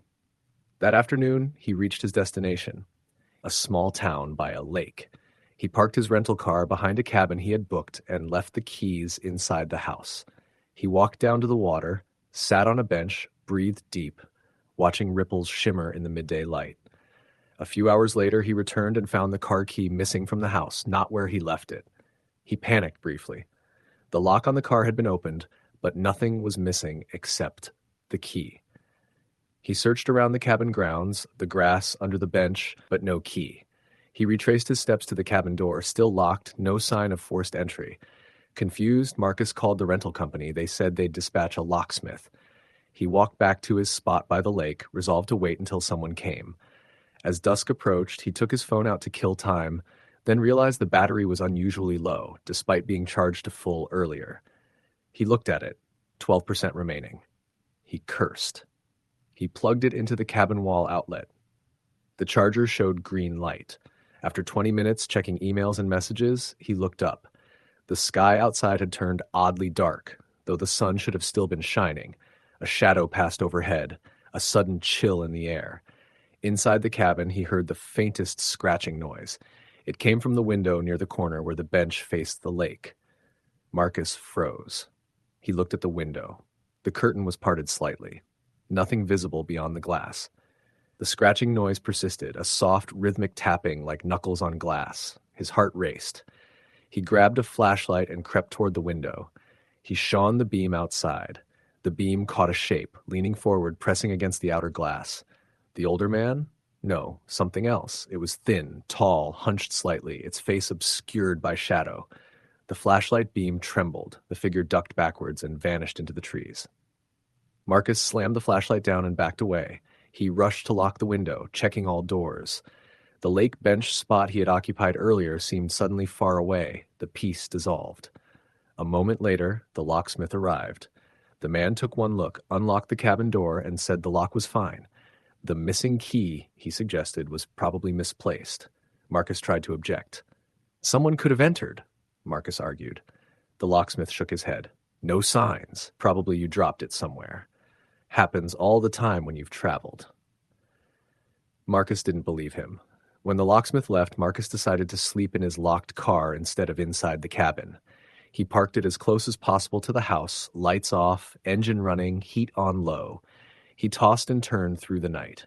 At around 3:30 a.m., he heard the car door open. He bolted upright, heart hammering. Through the tinted window, he saw the older man, again in the same coat, standing in the glow of the streetlight. No streetlights here, actually, just the cabin's exterior light. The man stood near the back of the car, looking straight at the windshield. Marcus pressed the button to start the engine, but nothing happened. The battery was dead. The heat went out. The radio silent. The older man didn't move, just stared. Then he raised his hand, pointing toward the woods behind the cabin. Marcus followed the gesture with his eyes. In the gloom between tree trunks, flickers of motion, shapes bent low, maybe crawling, too many to count, and moving toward the lake house. Marcus recognized the figure from the gas station and the rest stop. It was the same man, with his dully reflected face, but his posture now seemed different, more rigid, unnatural. Marcus threw open the car door and sprinted toward the cabin steps.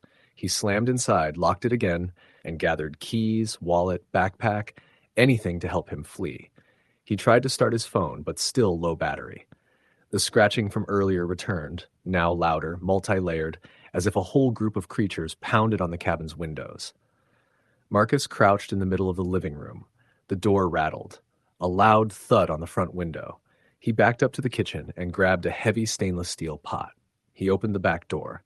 There was a lake just a short run away. He ran outside, pot still in hand, headlamp on, and sprinted toward the water's edge, hearing shouts from behind him, neither human nor fully animal. He reached the water and plunged in. Cold, shocking. He swam hard under the edges of the dock, paddling until he reached the opposite shore, hiding in tall grass. The dark silhouettes of the beings moved by the lake edge, but they didn't cross into the water. Over and over their shapes passed behind him. He stayed until dawn, trembling, then dragged himself into a 24-hour convenience store in the next town. He tried calling 911, but the operator said no one had reported anything unusual in that area. The local deputies said they found no footprints, no signs of trespass. But Marcus knew. The old gas station man, the warnings, the shapes, they were real. Weeks later, back home, Marcus looked at his dash cam footage from the drive. At the stop at Davis Fuel Stop, he watched. The older man appearing, the green sedan, the small shadow that darted behind it. Pause. Then he sped off, leaving the station seemingly empty. He edited the footage and placed it online. Complaints rose of missing people near rural gas stations, of hopeless searches in the woods, of strange sightings after midnight. Some videos posted from other drivers showed the same green sedan, same coat, always near pump number 5 when the weirdness happens. Marcus inspired an internet thread, the Pump 5 legend. Gas station staff from remote stations reported hearing footsteps, seeing figures standing just beyond the pumps after hours. Some customers said the older man appeared and warned them. One winter night, Marcus returned to inspect the first station, Davis Fuel Stop. He arrived before midnight, the neon sign flickering. He bought coffee. The clerk recognized him and hesitated, mentioning that someone reported seeing a man in a dark coat at pump 5 again.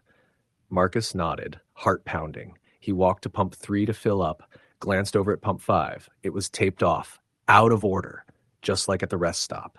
And there, standing in the dim light, was the older man. He looked at Marcus, pointed once at the pumps, and vanished into the night.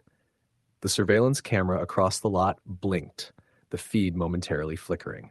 Later, he reviewed the footage. Nothing for the first 40 minutes, just wind swirling leaves. Then the older man appears at the edge of frame, standing at pump number 5. A minute later, figures, thin, gangly shadows emerge, slinking toward the station. They blend with the trees around. The older man walks into the darkness. The shadows exit from the frame just as the neon sign goes dark for a second.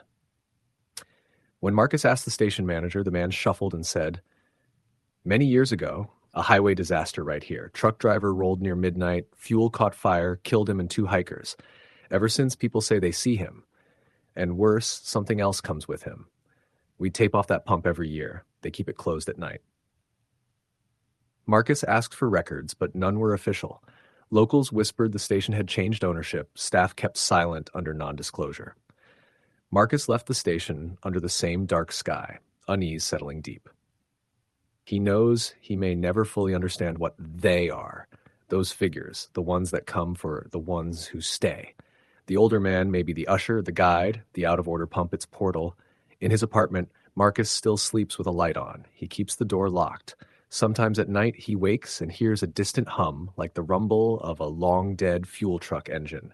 He checks the time, 2:14 a.m. He sets an alarm so he never stops at a remote gas station after midnight, because he knows now what the older man meant. Story the end. I pulled off the highway somewhere near rural Pennsylvania just after midnight, the rain smacking the windshield of my rental sedan like 1,000 tiny fists. My itinerary was vague. A long drive from Pittsburgh to a friend's place in New Jersey, and the fuel gauge was inching dangerously low. A dim neon sign ahead appeared, Bell's Auto and Gas. Relief washed over me. I turned in. The station was old-looking, lit by a single flickering canopy light, the paint peeling and the small convenience store window cracked in places. I parked next to Pump 3, got out into the slush, and jiggled my umbrella. The air was cold, damp, and carried a scent of motor oil and something more acrid, almost burnt rubber. I keyed the pump, entered my card, and the machine sputtered, beeped, and accepted it. While the tank filled, I walked inside to grab a snack. Something quick.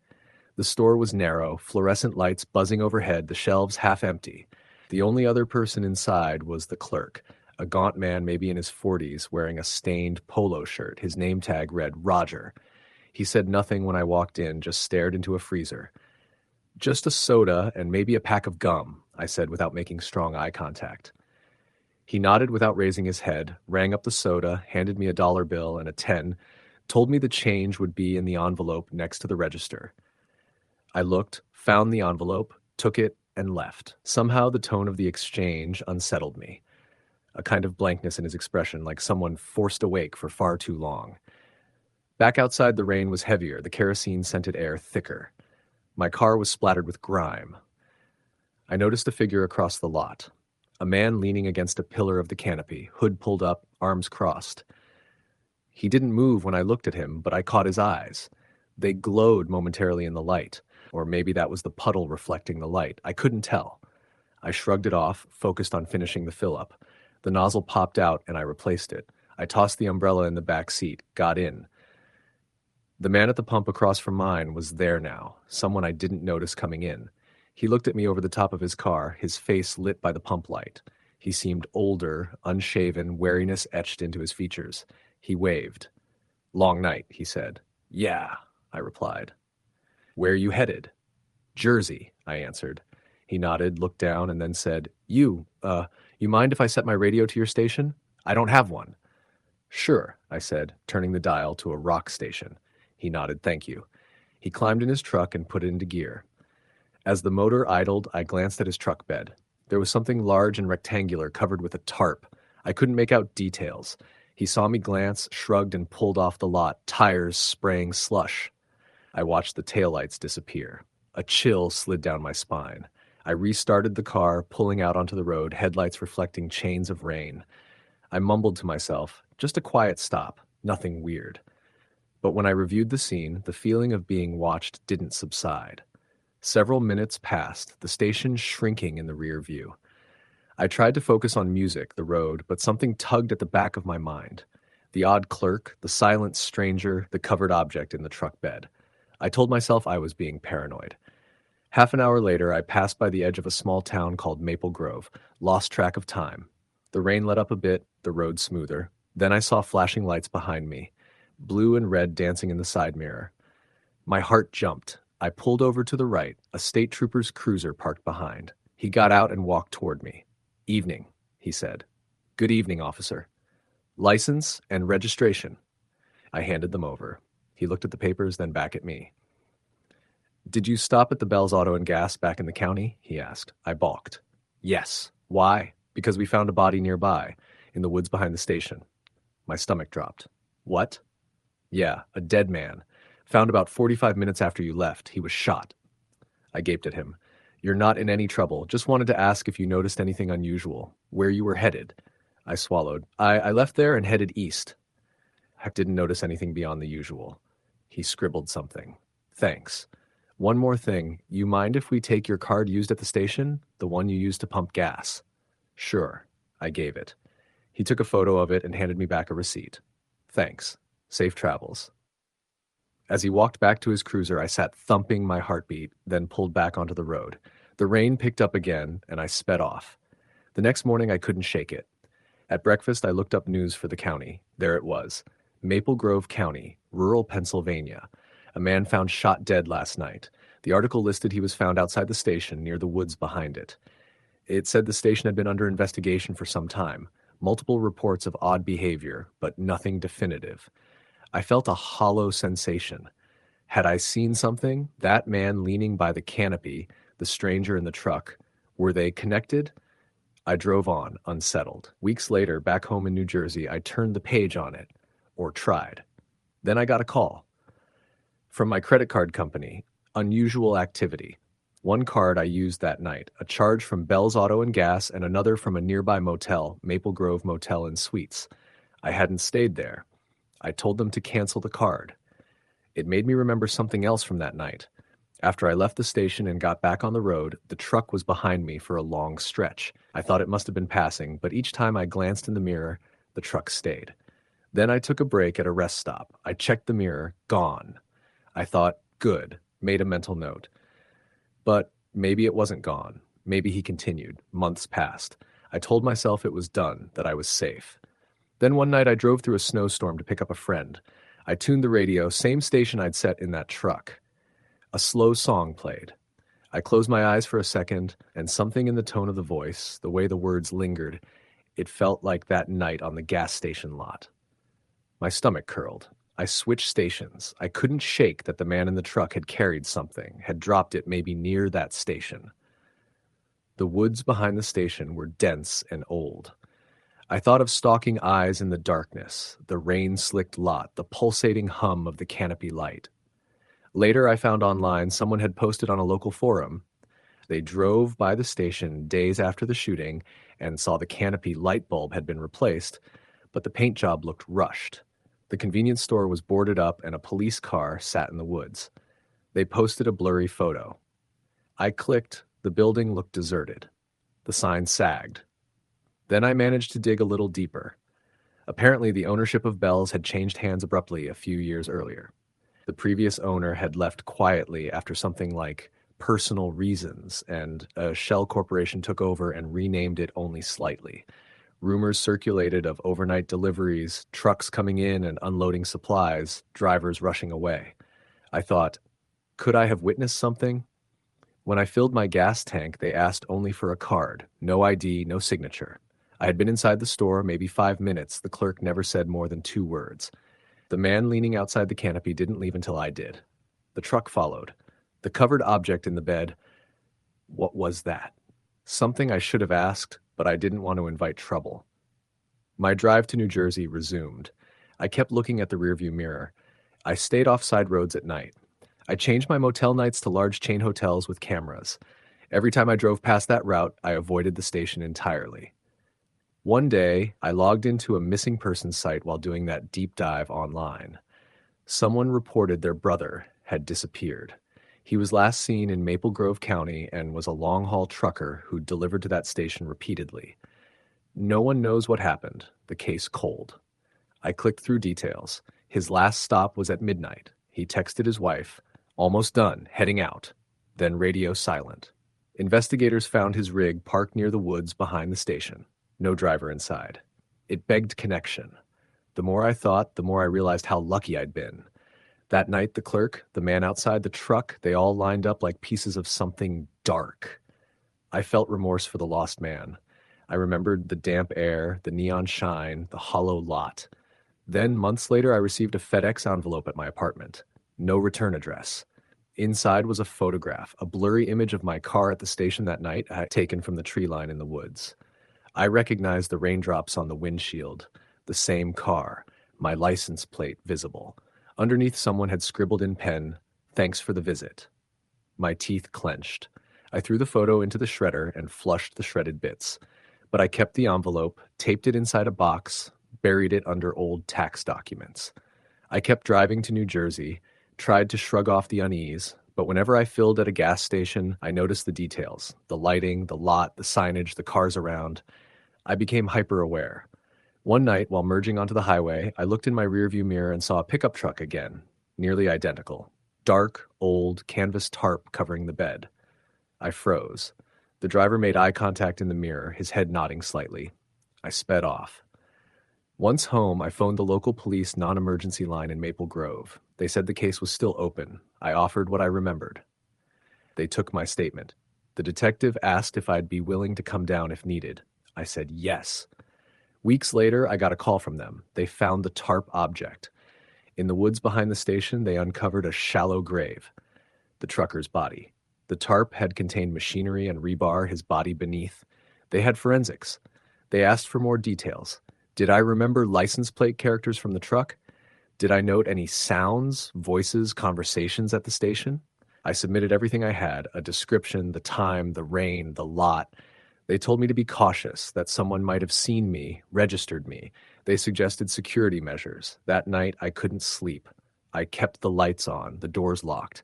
The wind rattled outside, distant thunder. I thought of the station canopy, of the man leaning, of the truck bed covered, of the woods behind the station where the forest swallowed everything. Eventually, my regular route changed, and I avoided that stretch entirely. I made detours. My friends joked I was cautious. I didn't mention the photo. I didn't mention how many sleepless nights followed. I felt changed. Then I got an email from a non-traceable address. Nice drive. No signature. My heart pounded. I contacted the police again. They logged it, asked if I wanted protection. I declined. I moved state the next year for a job, left my old car behind when I sold it. I figured start fresh. Every now and then I get a notification on my phone. A gas station convenience store captured on someone's vlog late at night. Neon sign flickering, long shadow by the pumps. I rewind and pause. Does that look like the station I stopped at? My heart leaps. Then I calm down. I'll always carry it. The memory of that night at the station, the smell, the rain, the way the clerk looked at me like I was an interruption, the figure under the canopy, the covered bed in the truck, the blue spotlights in the mirror, the living man I had a brief interaction with, the dead man I had nothing but a glance for, the photo that confirmed someone watched me, the message that said they remembered me, the chain of events I couldn't undo. Sometimes when I fill my tank now, I glance around the lot, watch the woods if there are any. I check the trucks, the lot lights, the patrons' odd behavior. I'm aware again of how vulnerable you are when you're just a traveler, half awake, small convenience store, pump number 3, midnight, raindrops. You think it's just a stop for gas, but you don't realize what you walk into until you're out again, while someone watches, while something waits. When I think back, I remember the man by the pillar, his posture, his stance leaning hood up, silent, but his eyes. And I remember the truck, the tarp-covered bed, and I remember letting my guard down. I think if I hadn't gone inside the store, sat for those few minutes, maybe I wouldn't have been present. Maybe someone else would have taken my place. Someone else might still be sitting in that booth. Someone else might still be driving out into the night. But I left. I carried on. The station remained. The woods remained. The road stretched ahead. And once in a while, when the rain falls and I'm heading down a dark highway, I think of that station, the gas pump, the mist, and something watches in the tree line. I press my foot harder and I pull off the exit early. Story the end. It was just past midnight when I pulled into the old Phillips 66 off Route 89, a stretch of highway where the neon signs flickered like they were gasping for life. I had been driving for hours, trying to make it back home to Springfield after a long week in Chicago. The sky was clear, but the wind had picked up, rattling the skeletal trees along the roadside. The station's lights were dim. The pumps looked greasy under the flickering bulbs, and the hum of the overhead fluorescents inside the convenience store was uneven, like the flicker of a dying heart. I pulled up to pump 2 and killed the engine. The digital display on the pump blinked erratically, the numbers jumping between cents and dollars like it had a mind of its own. I shrugged it off as an old system error and went inside to pay. The bell over the door gave a pathetic little jingle that sounded almost offended. The cashier was a man in his early 40s, thin, with a gaunt face that looked like it hadn't seen sunlight in decades. His eyes were a pale gray, almost translucent, and his shirt was stained like he hadn't changed it in a week. He didn't greet me. He just stared at me blankly as I approached the counter. Gallon of regular, I said, trying to keep my voice steady. He nodded once, without looking up from whatever was on the screen in front of him. Pump number? He asked in a monotone that sounded like it had been rehearsed 1,000 times. 2. He punched something on the register, and the total appeared. I fumbled with my wallet, then handed him a 20. He accepted it silently and gave me no change. The receipt printer whirred, spat out a crumpled strip of paper, and that was it. No thank you, no smile, no nothing. I stepped back outside, swiped the pump handle, and started filling up. That's when I noticed a car pull into the station across from me. It was an old black sedan, the kind that looked like it belonged in the 70s, though its paint was too glossy to be old. The driver sat there for a long moment, just staring at me. I could feel the gaze through the darkened windows. My stomach sank. I told myself it was probably nothing, just a tired driver like me. But the feeling didn't go away. As I finished pumping, I heard the faint sound of the bell jingling again, even though I hadn't seen anyone enter the store. I glanced inside. The cashier was still behind the counter, staring blankly, but now I thought I saw something move behind him in the shadows. A shape, tall, thin, and impossibly still, like it had grown out of the darkness itself. I shook my head, thinking I must be imagining things, and replaced the pump handle. The black sedan was still there, engine off, no headlights, no movement. Something about it didn't feel right. I climbed into my car, locked the doors, and pulled out slowly, keeping an eye on the vehicle. It didn't move. It didn't even seem to breathe. Just sat there, silent, ominous. I got about a mile down the road when I saw it in my rearview mirror. The black sedan was following me. I tried to tell myself it was coincidence, that it had just pulled out behind me, but my instincts screamed otherwise.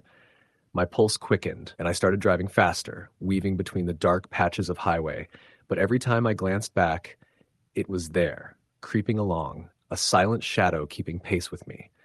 I remembered the stories you hear sometimes, people following strangers from gas stations, stalking them along empty highways. I had never believed them. I wanted to stop, but the highway was empty and I had no place to hide. I drove for what felt like hours, the headlights of my car cutting through the dark while that black sedan glided behind me without a sound. Finally, I saw a light up ahead. A small roadside diner, neon sign buzzing. I slammed on the brakes and turned into the lot. The sedan stopped at the edge of the road and didn't follow me in. I exhaled, relief washing over me like cold water.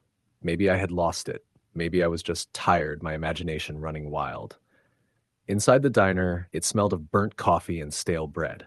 The waitress gave me a polite smile, the first human interaction I had had in hours that didn't feel like a threat. I sat at the counter, ordered a coffee, and tried to calm my nerves. But as I sipped, I noticed something strange. The black sedan was parked in the lot, just outside the window, but there was no one inside. The engine was off, the car completely dark. My stomach tightened. I wanted to leave, but my car was still outside, and it was too risky to abandon it.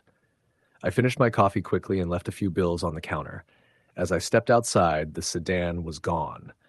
My heart eased slightly. Maybe it had been a coincidence after all. I climbed into my car, started the engine, and kept my eyes on the road. For the next 20 minutes, everything seemed normal. Then I saw a figure on the side of the road, walking toward me. A man, but impossibly thin, almost skeletal. His skin was pale, like wax, and his eyes reflected the headlights in an unnatural way. I slammed on the brakes and swerved onto the shoulder. The figure didn't move aside. It just stood there, watching me. My hands shook as I fumbled for my phone to call 911, but there was no signal. I was completely alone. The figure raised a hand slowly and pointed at me. My stomach churned and I hit the gas, speeding past him. I didn't look back, even as I heard a low, guttural noise behind me. It wasn't human.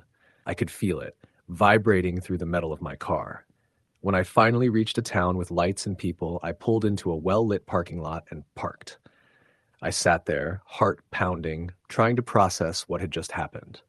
I called my wife, telling her I was fine, but I couldn't shake the image of that gaunt man at the gas station, or the black sedan, or the skeletal figure on the road. Weeks later, I read a local police report about the Phillips 66 on Route 89. 2 employees had vanished without a trace, along with a driver who had stopped for gas around the same time. No witnesses, no evidence. The black sedan had never been found. I never went back to that highway. I avoid Route 89 entirely, even though it's a longer drive. But sometimes late at night, I think I see it in the corner of my vision. A black sedan, parked silently, watching, waiting. And I remember the way the cashier's eyes followed me, blank but full of something I couldn't name. Some nights I wake up in a cold sweat, thinking I hear the faint jingle of a gas station doorbell, and I know deep down that it's still out there, waiting for the next person to pull in. Story the end.